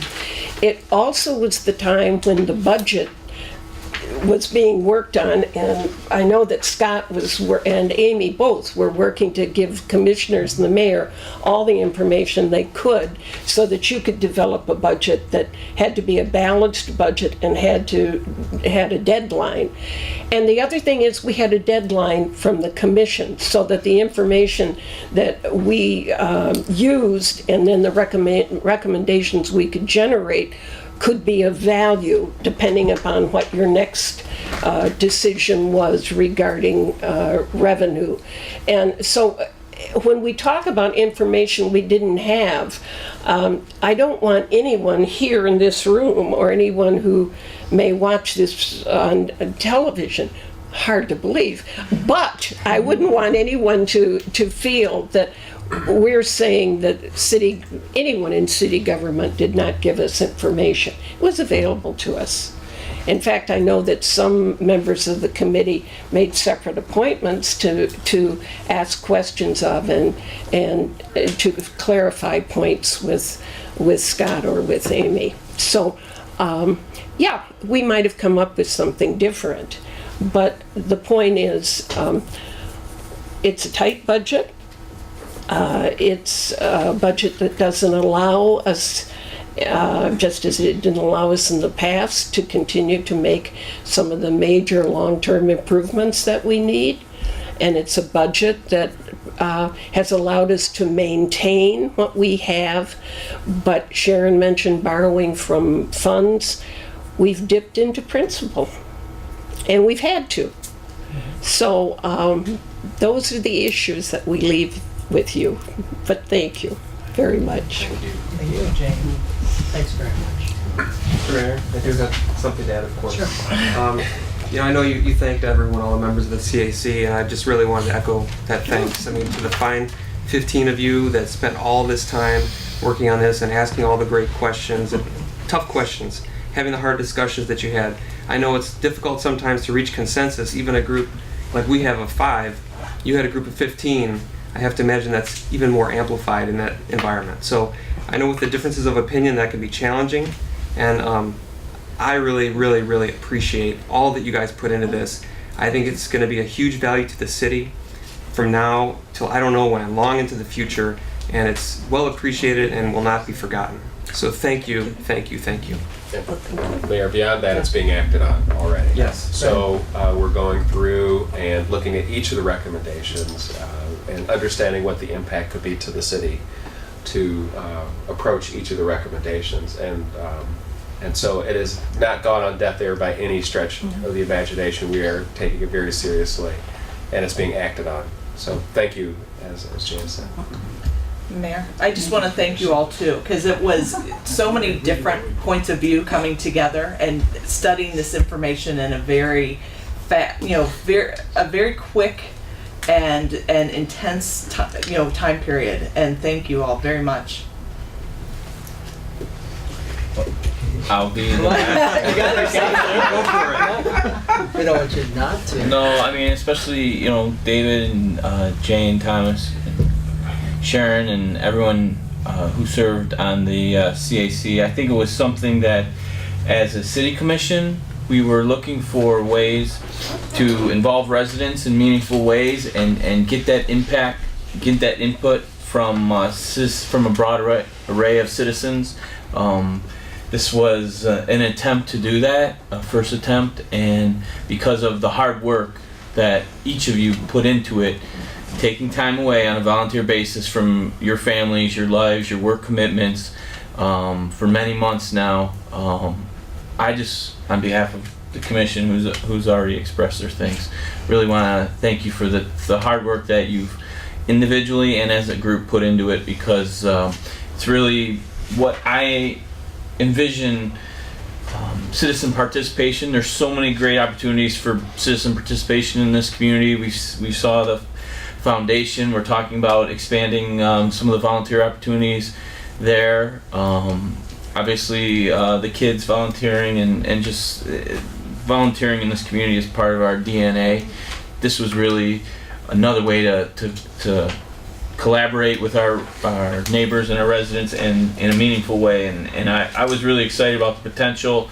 I think you guys have delivered a very significant report that, as Commissioner Foreman recognized, will be valuable not only to this commission but to future commissions. So I appreciate and thank you for your efforts. I promise this will be my last comment. One thing I would ask, our report, the first part is fairly wordy, and I know Sharon, I think each of us, Dave, Tom, I, and other members, any one of us probably would be more than happy to work with whoever the guru is to get it out to the community on the web, and it might be under the CAC section on the home page, and I would suggest that it could be in bullets so that people who wanted to bring it up could see the recommendations that we've made, and I think it could be helpful because it really isn't in a form right now that would be great on your computer, but it could be done. So I'm volunteering part of our group, all of our group. One last comment, and that's just that I think the commission did a heck of a job selecting the 15 people, or the 19 that we started with and got down to the 15, and what a, we looked to get a diverse group and to bring people together that didn't know each other, and certainly from all walks of life, from both sides of Woodward, from various age groups, backgrounds. I'm sorry, I didn't go there. And certainly diversity of financial opinions. So I think we really accomplished a tremendous, and it really does again reflect on the tremendous number of people who came forward and put their names and information out there to become part of this. And it just shows what a truly diverse community we have and how fortunate we are. Knowledgeable, talented community. Yeah. So, with that, before we run on. Mutual Admiration Society. Thank you. The next item is consideration of the language to be placed on the ballot of the general election to be held on Tuesday, November 4th, 2014, regarding an increase to the general operating millage and a parks improvement millage, a perfect follow-on. Jim. Thank you. We have a Nice to move down here. And I apologize for the limitations of our room, but we're going to be shooting it up there. everyone's sitting in this side. No, you turn the light there, can you see that pretty well? It's pretty good. That's pretty on or off? What do you think? I think on will work. How does it on? Turn it off. Yeah, Better off. Yeah, it's better Better off? Okay. Okay. We'll go with that then. You should be good to go. So, as Jane mentioned, when I first got to see the CAC's report, I'd been on the job for about a week, which means that in the month that I've been here, I've really been living, breathing, sleeping budgets and finance and CAC's report. And so tonight we have a proposed millage ballot language before you, based in large part on the CAC's work and just the staff work that we've been doing working on the budget all these many years. This is really the crux of the issue. This is real revenue change in the city for budget years 04, 05, all the way now through the approved budget for 14, 15. And what you see is these are adjusted for inflation, so they're all presented in 2014 equivalent dollars. using CPIU, all urban consumers for the Detroit metropolitan area. And what you see is the Headley Amendment, it works because total Pleasant Ridge revenues, when adjusted for inflation, we're cruising along at pretty much about $2.8 million a year until, things went south. And then, since then, we've been cruising along at $2.44 million a year, adjusted for inflation. This is, of course, what Prop A and Headley are supposed to do to prevent government revenues from raising at a rate faster than inflation. We've realized a $360,000 annual loss compared to what we were able to do through the aughts, I guess, and what we can do now. We've lost the ability to spend $360,000 of spending power. Real quickly, I'm not going to dwell on Headley and Prop A a lot, but the purpose is to limit the growth of property taxes and government revenue to the rate of inflation. There's two real problems with them. They assume perpetual growth, and it does not account for property values falling or growing slower than inflation. And this wasn't always the case, because Headley used to allow you to roll your millage rate up if property values increased or fell at a rate less than inflation, so that government revenues would continue to track inflation. But when Prop A was passed in 1994, that was no longer the case. You can't roll your millage up anymore. So here, in this situation where property values are increasing, Headley reduces the millage so that revenue to the city matches this inflation line. But when you have a situation where property values fall, you can't raise your millage stays flat, so that means revenue to the city falls as well, falls behind inflation. We see it right here. This is our taxable value in the city, and taxable value is what generates our property taxes. So when our taxable value raises or falls, that increases or decreases the revenue that the city gets. And property taxes are about 2/3 of the city's revenue, so it is the lion's share. Well, property values took a tumble from 09-10 down to 10-11. Taxable values fell, but inflation kind of took a little dip here, but inflation never really stopped, even during the recession. So what's happened is we've lost all of this buying power. And you see it right here, the dip, and then the dip. And now that property values bottomed out and started to rise a little bit, you can even track that bottoming and the rise. And so we're really tracking this $2.45 million line. Now, what about increasing property values? We all know that property values, the market is actually going quite well in Pleasant Ridge right now. Houses are selling quickly, and houses are selling for quite a bit of money. And sometimes there's a perception that when houses start selling for more and more, that's going to make up for all that we've lost. But unfortunately, that's not the case, because our taxable value, you remember, tracks inflation. It doesn't track the property value. That's why when you get your tax assessment from the county every year, you'll see assessed value and taxable value. And your assessed value is basically 1/2 of the value of your house.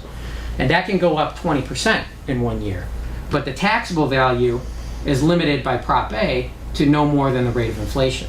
So your taxable value, and that's what the city can levy your property taxes on, will only track inflation. So even if we have great gains in property values, the city's not going to get any of that benefit. So the perception that rising property values are somehow going to solve this problem for us are not the case. We've just had a lower benchmark line now, where basically we're going to track this $2.45 million of revenue instead of 2.8. So what happened? When this tumble occurred, what did the city do to keep operating? Because our fund balance used to be about $800,000. We would have burned entirely through our fund balance in a couple of years had the city done nothing. So, services cuts. That was a big part of it. You can see the bottom line is we saved $215,000 annually from services cuts and renegotiations. Ferndale Fire renegotiations saved us $100,000 annually. That was a big thing. DPW, we've cut $45,000 annually. This is things like planting trees, maintaining trees, trimming trees, replacing dead trees, replacing the sidewalks. Really what we've cut from the DPW budget is all of this ongoing maintenance.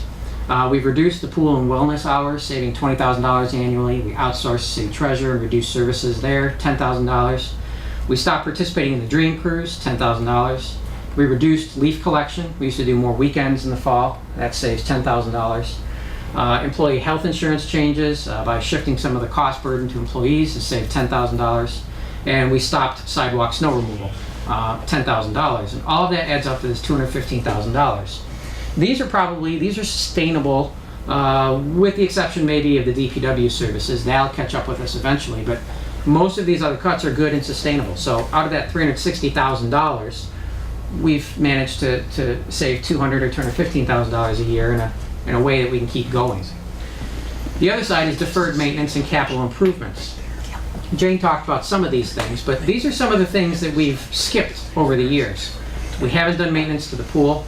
We haven't replaced the roof at the community center. We've skipped buying 2 police cars, which is why we have a 2006, 2008 police car, which with the use that those cars get, those are ancient. And they're sort of being held together with duct tape and baling wire at this point. Sidewalks. If you assume that sidewalks have a lifespan of 50 to 70 years when you put them in, and then look at all of the sidewalks we have in the city, we should be doing $20,000 of sidewalk work every year. And by and large, we have not been doing that. Same thing for tree planting. If you assume that trees have a lifespan of 100 years and all of the tree lawn and trees that we haven't been replacing trees at the rate we should be, which is, $7,000, $10,000 a year. That's even probably a little bit of a low estimate. You add all these up and divide them over the 5 years that we've been putting off these improvements into the future, and it's about $70,000 a year of avoided or deferred costs. It's not really avoided, it's more deferred because you'll have to pay for it eventually. And finally then, we've been drawing down our fund balance. We started with a high of $850,000 in 2006, and we're down to $530,000 now. That's $40,000 a year over the last 5 years. Our fund balance now stands at 21.5% of general fund expenses. For a city of our size, the best practice is really 25 to 30%, just to give you the working capital you need to operate. And we're starting to see it now with some of our monthly account balances. We're starting to have to move money around more now than we used to, just because our fund balances are lower. The other thing is we've been plugging a hole in rec center operations with a $35,000 annual SCAF plug-in. The SCAF is really supposed to be for capital improvements, not for operations. And the SCAF has a corpus. That was the money we got from the state when we had the settlement. And that built up over time, and we've been drawing that back down now. So we're going to be to the point where we're going to be dipping into principal potentially, and that's not a real smart thing to do. SCAF is like an endowment. We're supposed to live off the interest on that, so that we can keep that going in a sustainable way into the future. And if we start dipping into that principal, that's a bad precedent to start to set. So you add all of this up, 215, 70, 75, that gets you about $360,000 annually. That's how we've plugged that drop, that hole in the budget. So, if you're a visual learner, these are the cuts that we made, probably sustainable. These are the cuts that we've been deferred maintenance and fund balance draw. So this $145,000 is a number I'd like us to focus on. Now the CAC, again, I didn't fix that. It's PowerPoint. Yeah. Competitive bid services, looking at employee benefits, and then pool community center reductions and fee increases. These were the main thrusts of the cost-saving measures that they asked us to look at. So we're going to do it. Our competitive bid schedule. These are our major city contractors, our service providers that we secure services from. There's also things like purchasing staplers and our copier and phone services, which really don't add up to that much, but we can competitive bid those as well, because every nickel, dime, and quarter helps, of course. Our engineering is $83,000 a year. The bulk of that is the design services for the road reconstructions we do. AEW actually has very good rates from what I've seen. So you can bid that, but I doubt we're going to get much savings there. Planning, you did hire a city manager who has an extensive planning background. So I do anticipate we'll get cost savings here. That's what we've been spending every year. I would guess that we could probably cut this back down to about $10,000 a year. I think that's a realistic target. The other thing we'll do is we'll bid out planning services to get 3 pre-qualified firms, probably on rotating 3-year contracts. And then when we do have a project we want to do, something that, a lump sum project, a special project that we don't have time to handle in-house, we can send out for quotes to our 3 pre-qualified firms, because, different firms have different strengths, and having 3 of them that we can use and get competitive bids from quickly, it's a good and efficient way of making sure you're getting good prices on things. Treasury services from Plant Moran, $58,000 a year. I don't know if we'll get much better price than that, but we'll bid it out. Our auditors, this is a good price, and these are good auditors. This is one that I don't even know it's worth competitive bidding, because I don't think there's a lot of money to be saved there. And going with a cut rate auditor is something that probably doesn't save you money in the long run. So DPW, Brylar, I've been really impressed with them in the time I've been here. The work they do, and the fact that their customer service focus, this past winter, with the winter that we had, with all of the snow, the second snowiest winter I think ever in recorded history for Michigan, going back to 1880s. I'm sure there's a snowier one in 1532 or something, but we don't know. We didn't get charged overtime at all from Brylar. They juggled their schedules and they managed to plow the streets really with no extraordinary increase in cost to us. And that right there says a lot about what they do for the price they do. If you benchmark DPW services on a per capita basis and compare it to other towns and cities, we're at the bottom for what we pay per capita on that. So we'll look at bidding that, but I don't anticipate much cost savings there. And then of course we have dispatch, which Berkeley does, and we'll look at that one, but that one's not out until 2017. So when you look at these, we might be able to squeeze a little bit of savings out somewhere, but we've got $15,000 here, and then maybe another $5,000 that we could save, $10,000. We're talking about $20,000, $25,000 that we can save there, potentially in competitive bidding. Employee benefits. There was a lot of work to be done on employee benefits. One of the things was close the DB plan and look at going to a DC plan, and that's defined benefit, the traditional pension as we think of it. And DC is defined contribution, which is more of a 401k model, where the city would contribute some money into a retirement account that the employee matches, and then it's on the employee to invest that and grow that on their own for their retirement.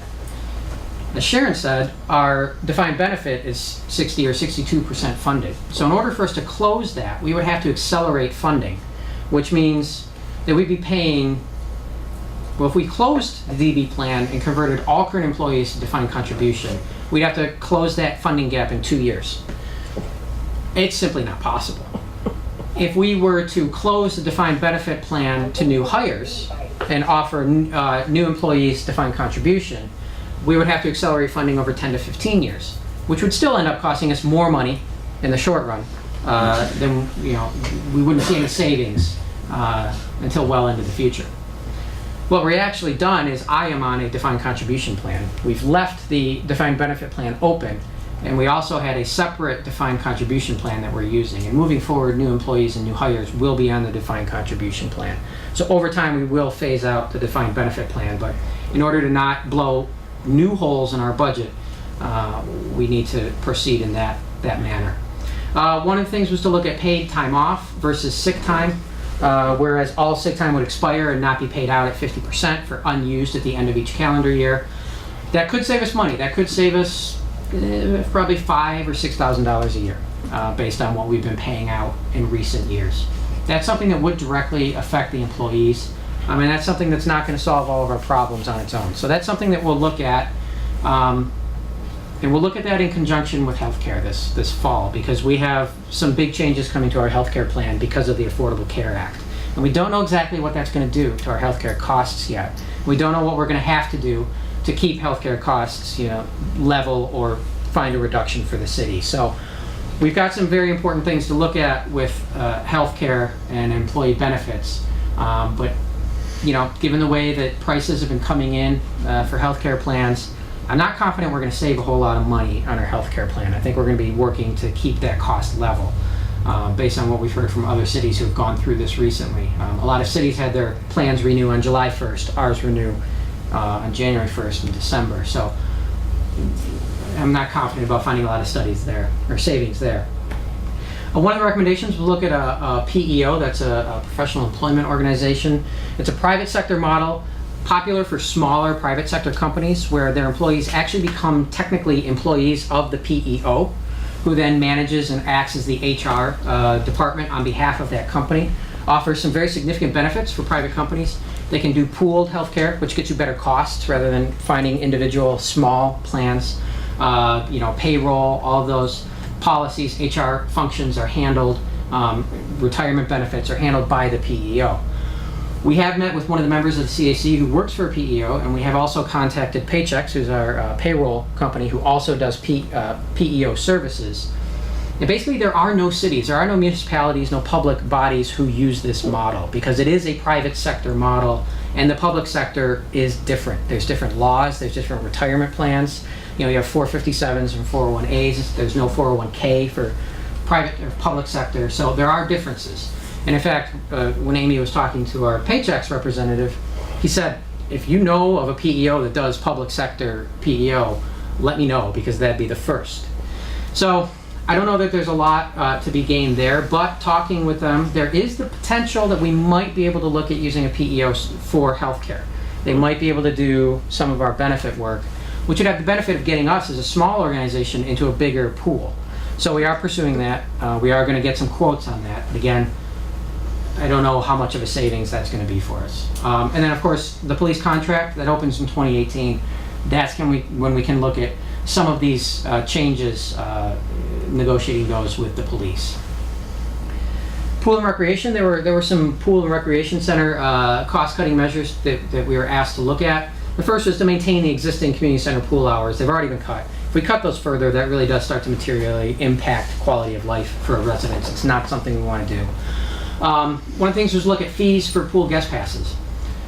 In 2004, that was the last year that we gave out 10 free passes per household for guest passes. And in that year, 111 guest passes were purchased. It netted us $1,100. We had total passes, almost 2,000 total passes used. 2005, we gave out 25 free passes per household, and then we had an average of 15 passes purchased in total over those 4 years. So that netted us $150. And we had 2,800 pool passes used. So then we gave out 35 free passes per household, and we had 10 guest passes purchased in 1 year and 0 in every other year from 2009 to 2013. That averages out to 2 a year. So really, if we started charging for guest passes, people aren't going to use 3,500 passes anymore. There's going to be demand destruction at that point. And we're probably looking at generating $1,000 or maybe $2,000 of revenue by charging for pool guest passes, while I'm sure incurring the wrath of many residents who would not be happy that their tax dollars are paying for a pool that now we're asking them to pay for guest passes to generate $1,000 or $2,000 of revenue for the city. I'm not sure that that's an avenue we want to go down. One of the things was look at a non-resident rental rate for the community center. We did this. It ended in 2009. Scott pulled the numbers, and for the 5 years before 2009, we lost about $5,000 of revenue a year. But when we were doing those non-resident rentals, there's increased staffing, increased maintenance, there's a lot of wear and tear in the building. Anecdotally, we found there's more wear and tear in the building from non-residents who didn't necessarily have an ownership stake like residents do. So it costs a little bit more for maintenance. After you net out those increased staffing and maintenance costs, the net decrease in revenue averages out to about $1,650 a year.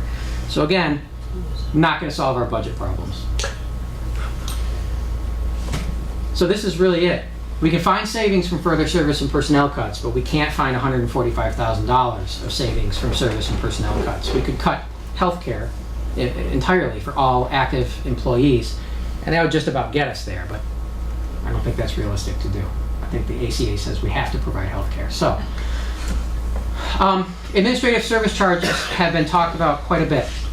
They're currently at $376,000, which is 16% of our general fund revenue comes from service charges.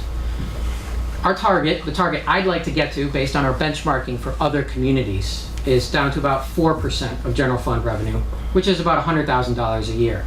That would equal a $276,000 cost reallocation. And I say this is a reallocation because it's shifting service charges from utility bills to property tax bills. This isn't new money for the city. This is changing where you're billed for. This $276,000 is comparable to the $260,000 that the CAC recommended in their report. It's close enough that I'm comfortable with that number. So going forward, this is our plan. $276,000 in a millage ask to reallocate those service charges that are primarily billed on utility bills now.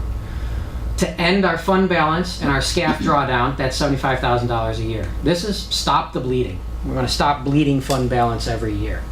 And then our $70,000 of capital maintenance and spending, and that's $70,000 a year of deferred maintenance. That doesn't even include the maintenance going forward. We have to catch up on that $70,000 of deferred maintenance and then handle all of the upcoming maintenance as things depreciate and come due for replacement. That would be $33,000 a year. The total request then would be $384,000, which equals 2.9 mils of property tax ask. Again, 2 mils is our administrative service charge reallocation. Not new money, this is just a reallocation. This is new money that we would be asking for, and it equals 0.9 mils. This would be the increase in taxes that we would ask. Now, it's hard for me to say what the average annual cost increase is going to be because part of this reduction comes from utility bill decreases because of those service charge offsets. And different households use water at different rates. So in order to do that, we had to model basically how much water and what the property value, the taxable value of different houses are. And what we found is that most households, based on one standard deviation from the mean, are going to save $63 a year. So these are high water using households are going to save money. And some households will pay $164 more a year. The average annual cost increase across the city is going to be $87. So this is, something along the lines of $8 a month. So don't go to Starbucks twice, and you'll be fine. Future capital projects funding. Again, $145,000 of fund draw deferred maintenance, $108,000 of new revenue. That leaves a $37,000 gap for those maintenance that we're not covering. We'll find that $37,000 by diligently following up on the CAC. Got a mental block. The CAC recommendations to find that $37,000 in annual savings. I'm confident that we can do that. I'm confident that we can find those additional savings, but that's on us to do. I think that $37,000 is an achievable number. So the real revenue change, this is that $108,000 we'd ask for. So this is what the city was netting in revenue in the past. This is what we'd be looking at in the future. What are we going to use the additional money for? Well, maintaining our independent police is number one. Always comes in on every single survey. It's obviously critically important to quality of life and the residents value our police. So maintaining an independent police force means buying them new police cars and buying them new bulletproof vests and buying them all the equipment they need. We haven't been doing that. Keep Ferndale Fire and EMS. We enjoy good coverage from them, and right now we're paying a very good price for Ferndale Fire and EMS. Again, when you benchmark on a per capita basis, what we spend for fire is about the bottom of any community I've looked at. We have a very, very good price for Ferndale Fire and EMS, and so that's something that we'll definitely do going forward. We're going to reduce your solid waste and your water fees. The utility bill you get every 3 months is going to go down with this money. Community center pool maintenance, that's an important part of what a lot of residents, what we all love, having that facility available to us. We need to maintain it so that it continues to be in good shape. And then, things like street trees and sidewalks. We need to start planning these again. These are investments in the future. Tree-lined streets, Realtors Association, University of Washington, a lot of people have studied this. Mature tree-lined canopy streets add anywhere from 9 to 18% to property values. So this is not just something that street trees are nice to have. It pays back. When you sell your house and you lived on a tree-lined street, you get real payback for that. And parks maintenance and maintaining our snow and leaf removal services. Those were things that the CAC felt important. And of course, more sustainable funding will help us keep those services. Millage impact, one of the things, what is this gonna do? If we approve a 2.9 mil increase, our current general operating millage is at 11.3. It would go up to 14.2. The charter authorized us at 20 mils. In the past, of course, Headley's reduced that. We're not asking to go back to 20. We're asking to go up 2.9, and that's it. Our homestead millage rate, this is what you actually pay when you factor in schools, the county, all of those other taxing jurisdictions, the zoo, the DIA. Currently, it's at 41.68. It'll go up to 44.58. What does this mean? Well, when you look at all of the cities in Oakland County, these are their total homestead millage rates. Currently, we fall right here. The 2.9 mil increase would move us up. We'd jump above Kego Harbor, and we'd be here.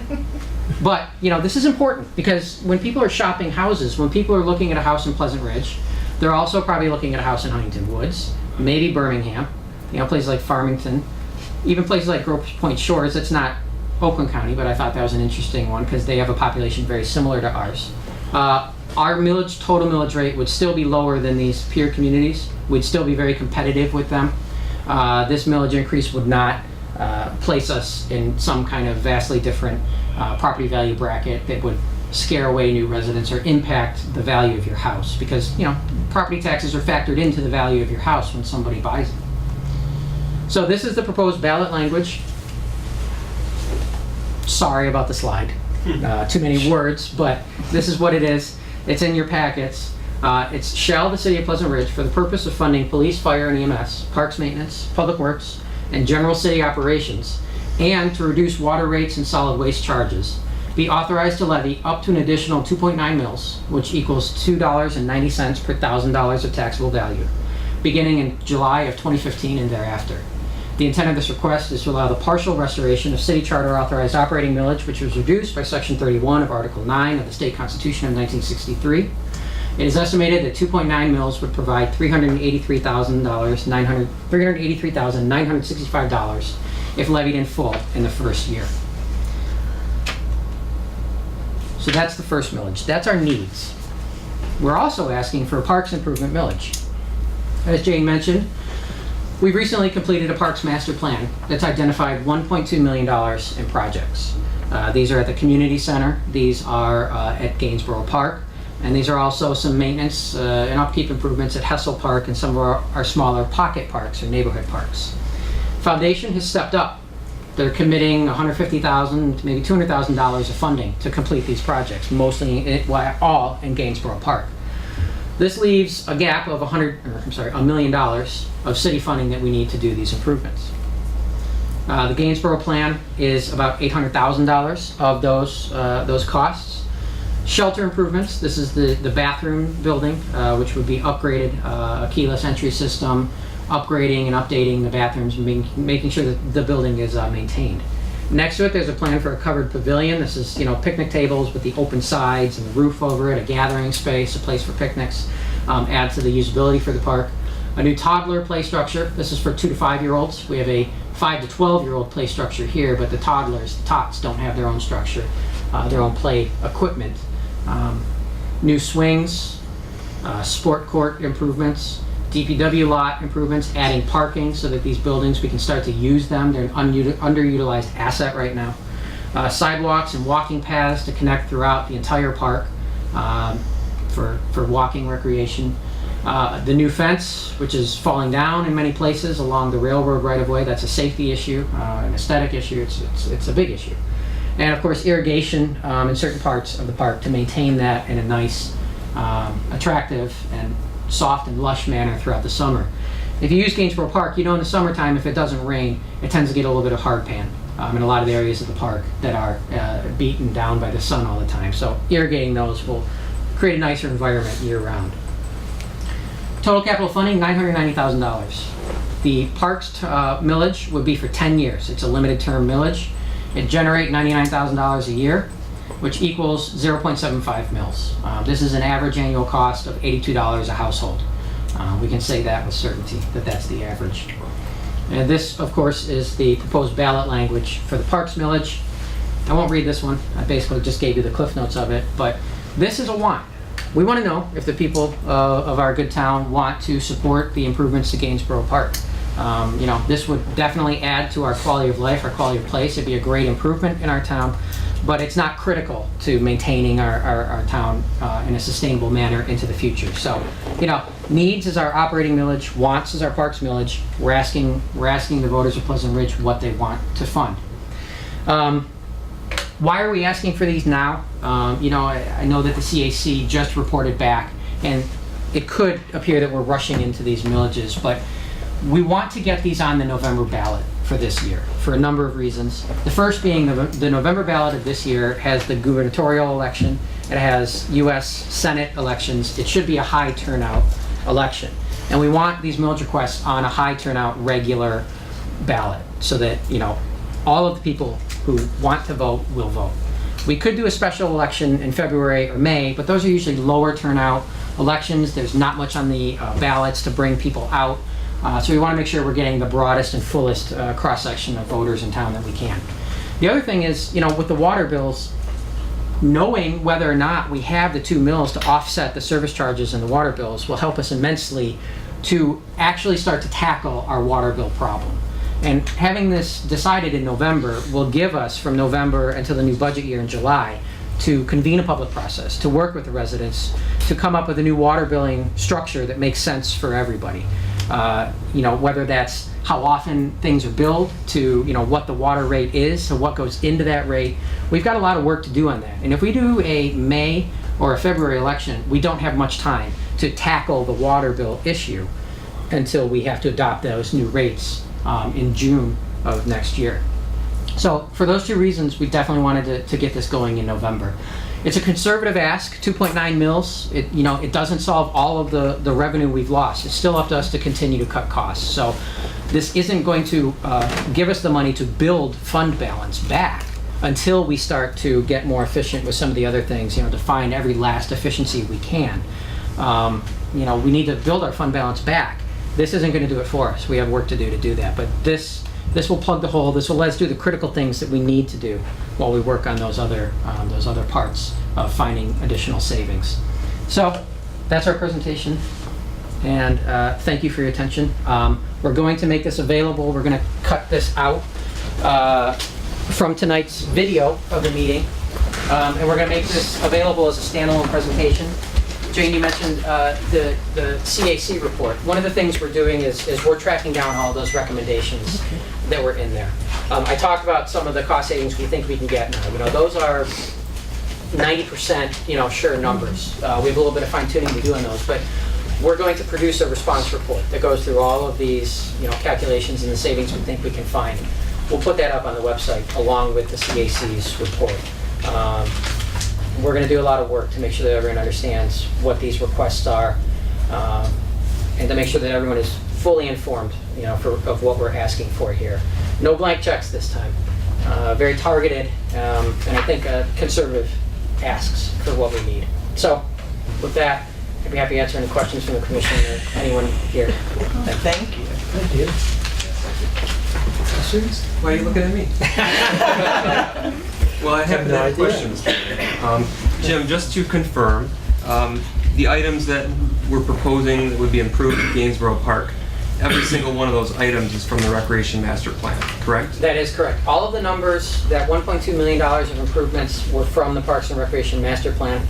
All of the improvements are in the Parks and Recreation Master Plan. So what we're asking to do is to implement the vision that the Recreation Commission came up with, that, we have workshops, there was a public process that was convened to, vet that with the community. So, that's our plan.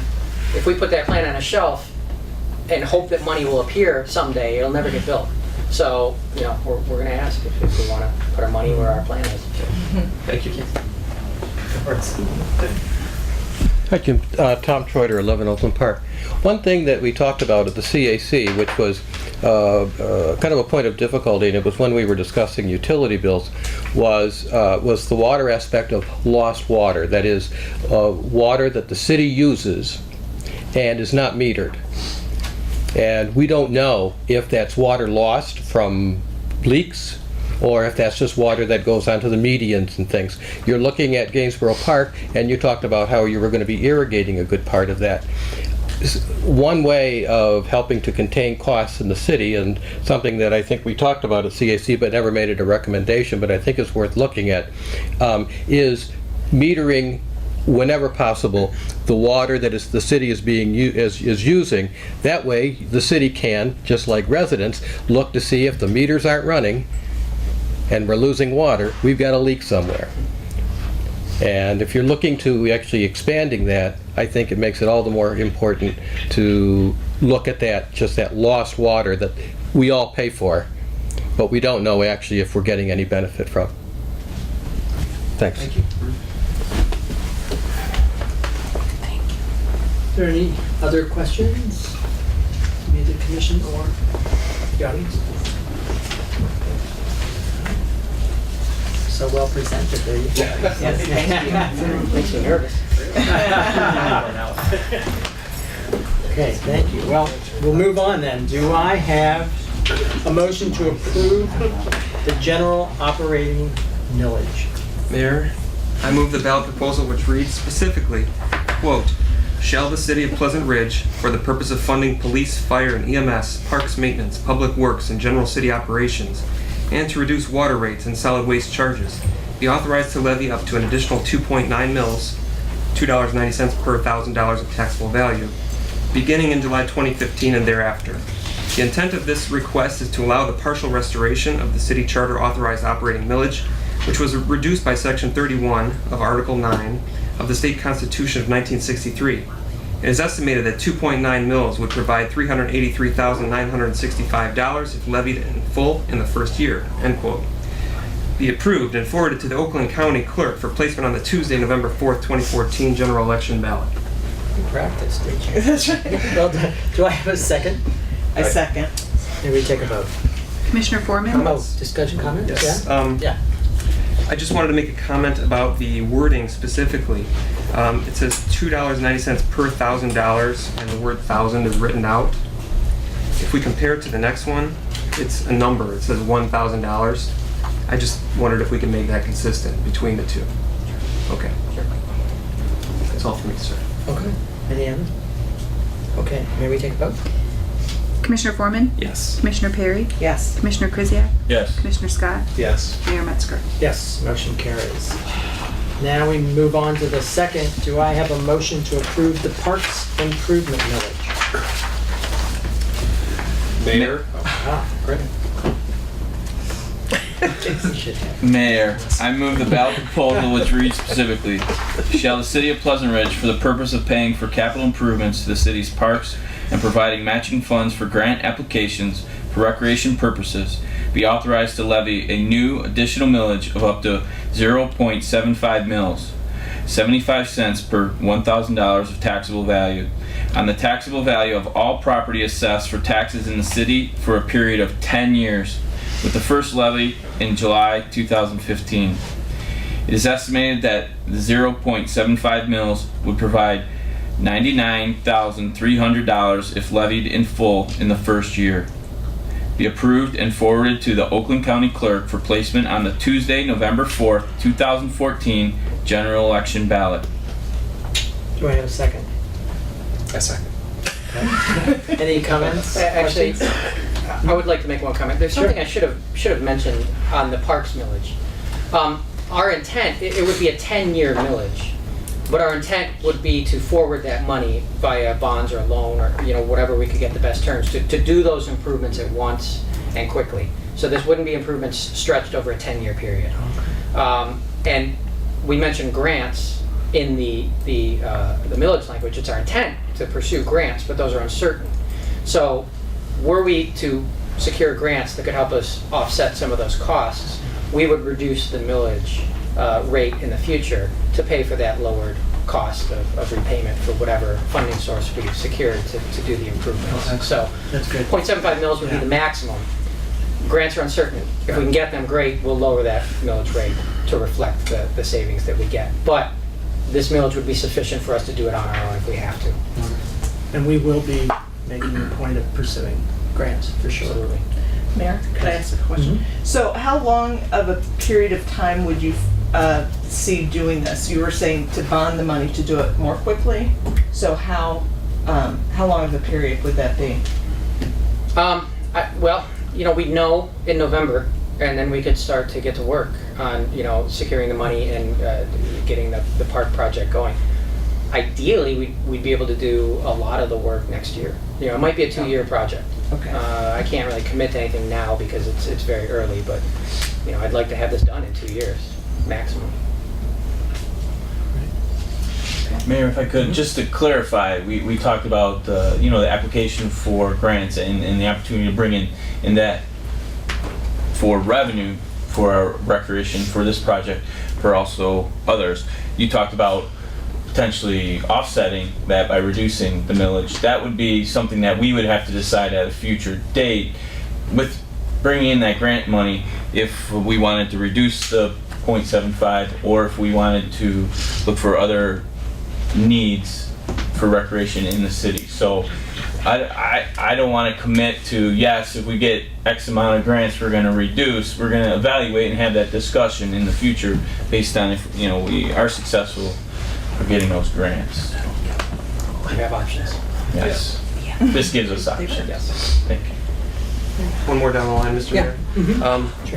I just wanted to comment that, several months ago when we released this rec master plan, there were a lot of comments and concerns that it's a great plan. We all bought into it. We all had a part in it. I love it. But, there's no plan for funding it. Well, of course, we came up with the plan first. Not we, but, the community did. The Recreation Commission did. And there's the plan. And I think it's fairly universally agreed that it's a great plan. Well, now here's this option to fund it. The foundation kicked in a huge amount of money to get this whole thing kick-started. Awesome. We couldn't be more thankful for that. The residents universally. But this is how we get the rest of it. And without this, that plan can't happen. So now that it's up to the voters, or it will be, pending an outcome of this vote, it'll be on the ballot, hopefully. It'll be up to the voters, like you said, to decide. Is this something we want to fund? Are we willing to put our money where our mouth is, so to speak, and really turn an aspiration into reality? And, being a former member of the Recreation Commission at the time this was being developed, I can appreciate all the time and work that that commission put into it, that Scott put into it, that other members of the city staff put into it. Huge amounts of time and effort. The presentations that were done, the information that was distributed, which is all available on theridger.org, by the way, if you'd like to refresh yourself on the plan and its contents. But, I'm really happy to see this now before us, to put this on the ballot, hopefully, because that would bring all this work into motion. It would allow something concrete to come of it. And the last rec master plan, I know that was a criticism of many residents, that we had tough financial times. None of it was done. As I recall, not a single item from the last rec master plan was done.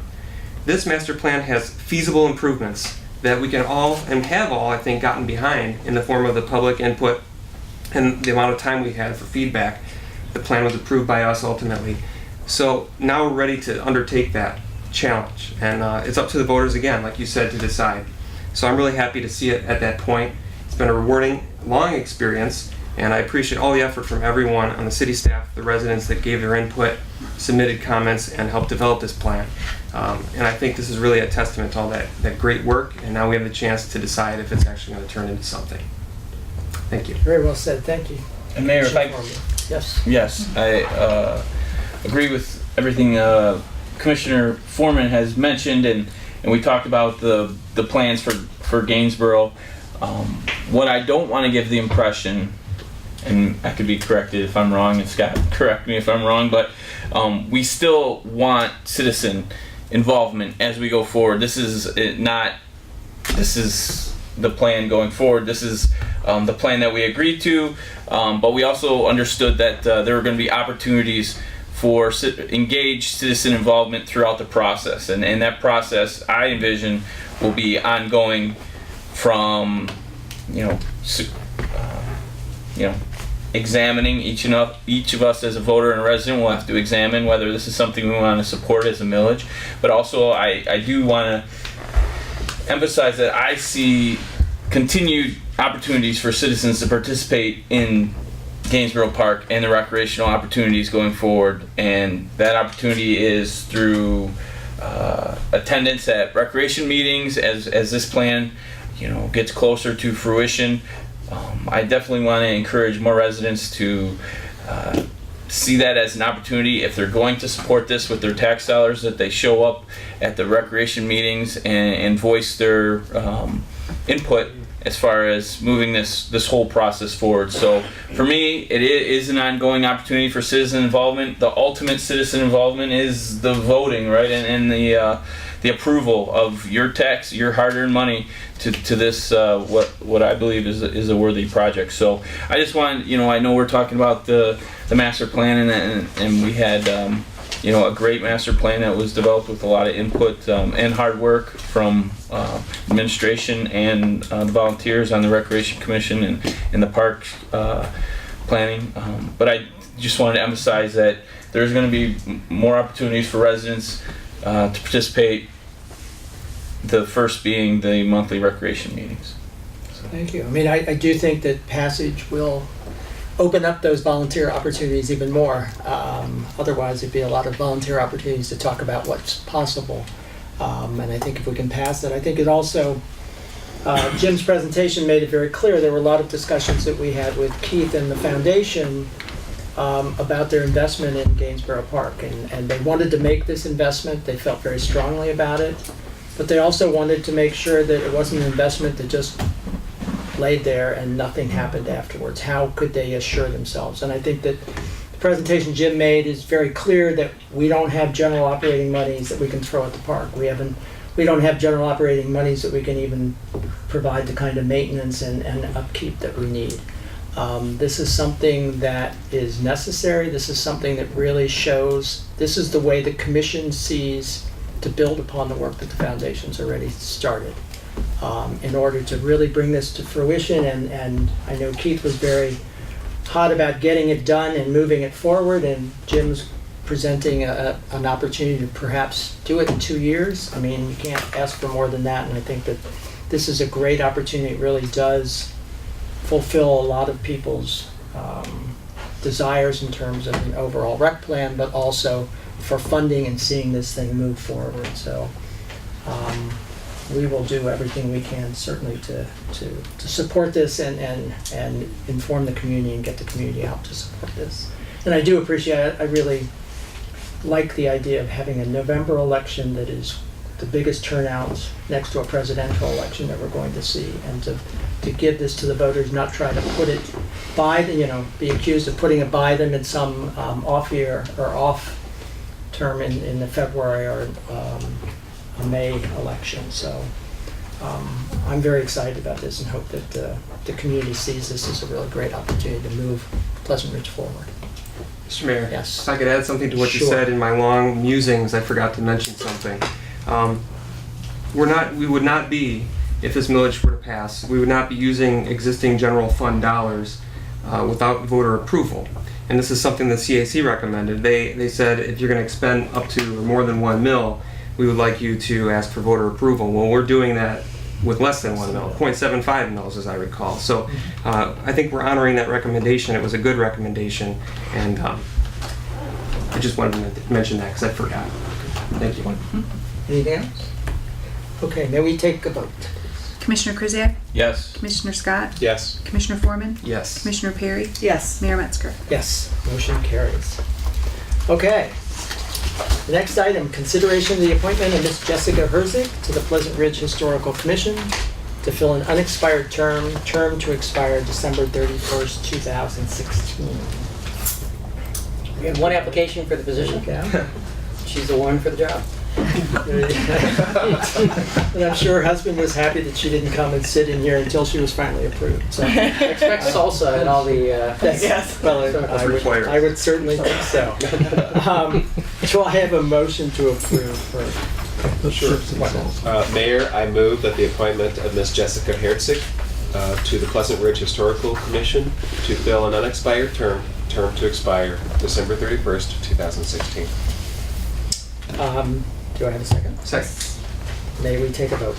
Commissioner Scott? Yes. Commissioner Foreman? Yes. Commissioner Krzyjak? Yes. Commissioner Perry? Yes. Mayor Metzger? Yes, motion carries. You've heard a lot from you so far, but now we can move on to the next item, the city manager's report. Thank you. Sure. Well, the first thing I had was to update you on the gentleman sitting next to me and who he was and the unfortunate situation we have with Charlie Cooper. Scott's already talked to you about that, so welcome, Greg, and thank you for filling in.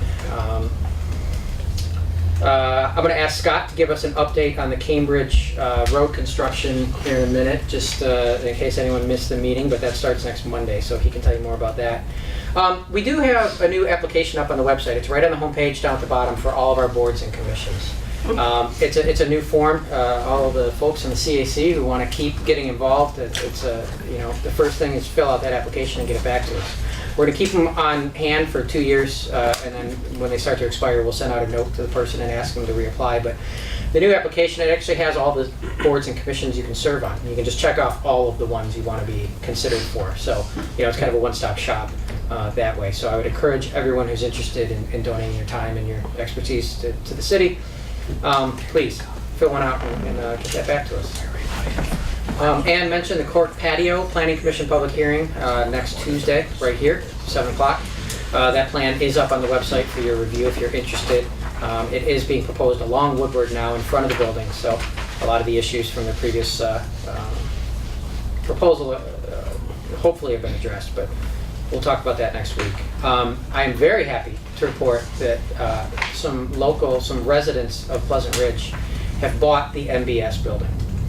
So they are going to gut the building and use it for their businesses, and it's really a fantastic outcome. I couldn't be happier having local residents buying that building and having an ownership stake right there. So expect to see some real improvements to the way that corner looks real soon. They've got some big plans for it, and I think we'll be talking a little bit more about that in the future. We do have a Zoning Board of Appeals meeting on July 29th, right here in this room at 6 p.m. This is for 65 Sylvan. We will have the plans available for that on the website probably late this week, early next week, under upcoming meetings. So if anyone who's interested in seeing what's proposed for 65 Sylvan, that requires 4 variances, you may do that. And of course, we welcome any comment from anybody at any time. Everyone's got their notice from who lives within 300 feet, so they will be directly notified of that. I think that's all I have. So, Scott, if you want to give us a Cambridge update and maybe any upcoming recreation events that we haven't talked about yet tonight. Yes, I will. So Cambridge is scheduled to start on Monday, West Cambridge from Ridge Road to Maplefield. So they're going to start moving in some equipment and staging on Friday and Saturday. So you'll start to see a little bit of activity there. They're going to start pulverizing the road. It'll become one big gravel road, and they'll do all the underwork for the entire road, and then they'll start the paving process. The first section to be paved will be from Ridge Road to about 127, and then the second section will follow after that. The major thing that will affect residents that do not live on Cambridge is on Tuesday of next week. They have to close down a section of Ridge Road right across from the school. They have to rebuild the storm drain. The storm drain from Ridge Road connects to Cambridge, and if we don't do that, we'd be short-sighted to redo everything on Cambridge and not do that one storm drain. So that will have some effect. We're gonna reroute traffic around that portion of Ridge Road, so they'll have to go around. It'll only be for the one day, but that is a major area, so it'll kind of give us an idea of the nightmare it will be when we have to actually repave Ridge Road just for the one little section. But we did have to close it down when there was a sewer repair over there last month, so there are some challenges with that, but that will affect some traffic flows for the one day. Other than that, it's that Cambridge it's ready. We had the meeting with the residents, and they are ready for construction. So it's a very aggressive construction schedule. They're set to be done with all their paving by the time school starts. So other than that, Commissioner Krzyjak talked about some recreation things. I was just going to touch on some pool things really quick. I know we are running late, and we are 45% away through the season. It's been a an average summer for weather. It's been hot, but not sunny and rainy, and just kind of a weird summer. So we're about right in line where we've been with attendance figures in the years past, 45% of the way through. So it's been an uneventful summer at the pool, I guess, as uneventful as it can be with we still have a number of people coming through those doors. So that's really it from recreation side and the construction end. So if you have any questions. Mayor, if I could just ask, I know there was some water main damage on Wellesley over the winter, or there was a service that had to get some work. The residents are curious to know when that repair will be patched. I was told that it would be part of the cement contract for this project. Is that something that they could expect before school starts, or? What happens with a lot of those things is we try to get the contractor that's coming in and doing the sidewalks and the driveways, which is a subcontractor of Delicio, who does the full width paving, to come over and do that work at a better cost. If they're not able to because their schedule is tightly packed, Royal Oak, who does that work, has a number of concrete projects that they have to do, and they do those all at one time. But it will be done this summer, sometime. And along with that, there's also we have another contractor coming in to town. There's a brick wall at Cork that doesn't have a walkway going through. You have to go around to get to the doctor's office. So they're gonna cut a piece of that wall out too. So you'll see that work taking place too as soon as that contractor gets into town. Just a couple of the little things that were out there, but that patchwork that concrete will be done in very shortly. Scott. Yep. Last thing, and this might be general. I know some residents have voiced some concerns about the street signs, right, and updating some of the final street signs that have yet to be updated. Is there a timeline for that, or? All those street signs have been sent into the company to order. They do have unfortunately a long lead time for the order because they have to cast each of the signs individually. So those have been ordered. So before the end of the construction season, before I want to say by September, they should be in and ready to be installed. The rest of the signs that haven't been done. So all of the rest of the signs will be done. I think there's 10 in total that need to be done, and also some repairs to the existing signs that are out there. They take a beating during the winter with the salts, and the bases of them are designed to be painted, and so they'll be coming through and painting and touching all those up at that time when they come in to do the installation of the additional signs. Thanks, Scott. Yep. Mr. Mayor, I've got a couple questions for Scott and/or Jim. First off, we talked a little bit about the Ridger tonight, just waiting on some final content to be added for rummage sale and so on. Could you just mention when you think the Ridger should be out at our doorstep? It's by next week for sure. Like in the middle of the week during the summer, we don't have the weekend limitations because the kids that deliver it can do it anytime. So we're going to send that off to the printer. We wanted to get the millage language in there if it was approved tonight, and a couple other things that were kind of floating in here at the end. And we do not like to deliver on holiday weekends the last weekend because people are not in town and they get lost in the mix. So you will see those hitting the doorsteps within the week. Okay. Related to that, could we update the website where it has the pool fitness center link with the hours? Put that up to what the hours are currently. Yep. Just in the meantime as we wait. Yep, we'll do. We'll put the July and August ones up there. Thank you. Anything else? All right. Thank you. Any other issues? Okay, great. We move to our final item, other business. Open to you. Start. Thank you, Mayor. I know we've had a break on our book club, but I do want to announce that on July 11th, which is a Monday, we will be discussing Destiny of the Republic in Gainsborough Park. So we'll be outdoors. Hopefully we'll have good weather. We'll put out some folding chairs and talk about Destiny of the Republic. I know we've been reading it I've been going through it. It's taken me a little while here, and I know there's some other residents who are working their way through it. It's very interesting historical account of the end of the last century. So if you're interested in historical biographies, check this out, and please join us on July 11th or July 28th. Okay.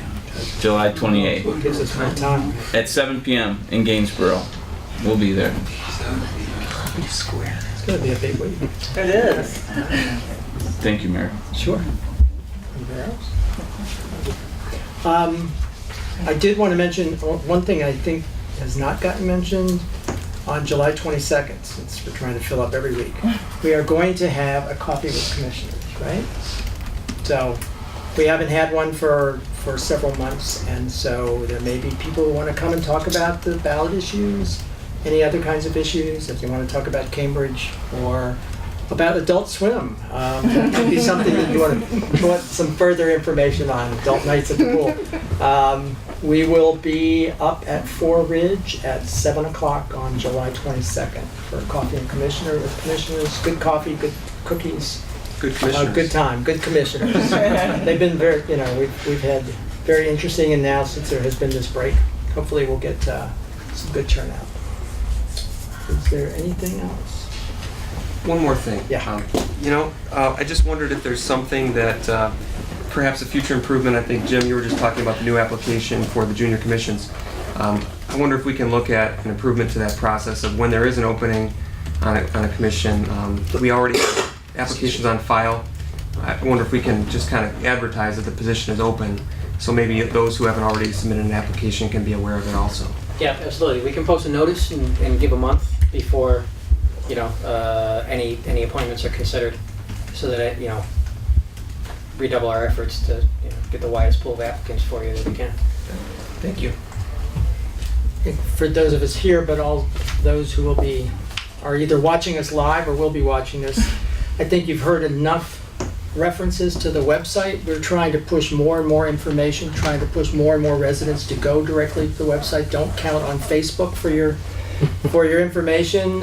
We will continue with e-blasts and other ways of getting to you, and as was done with the change in the water billing when we sent a letter to all households in the city. For those kinds of issues, we will be getting mailings out to the city to make sure that everybody has it in their hands. But we really want to try to push more and more information, get people looking regularly to the website, expecting to find information there. If you haven't been there for a while, now we have an application up. We have a lot of information on pool. We'll have pool hours, wellness center hours. The Ridger will be up there as soon as it's approved and sent to the printer. And then all the information from the CAC and a number of the other committees, the minutes from all the meetings, for our commission meetings, all the associated documents are up there and available. So we encourage you to go to the website. And with that, do I have a motion to adjourn? So moved. All in favor? Aye. We'll stand adjourned.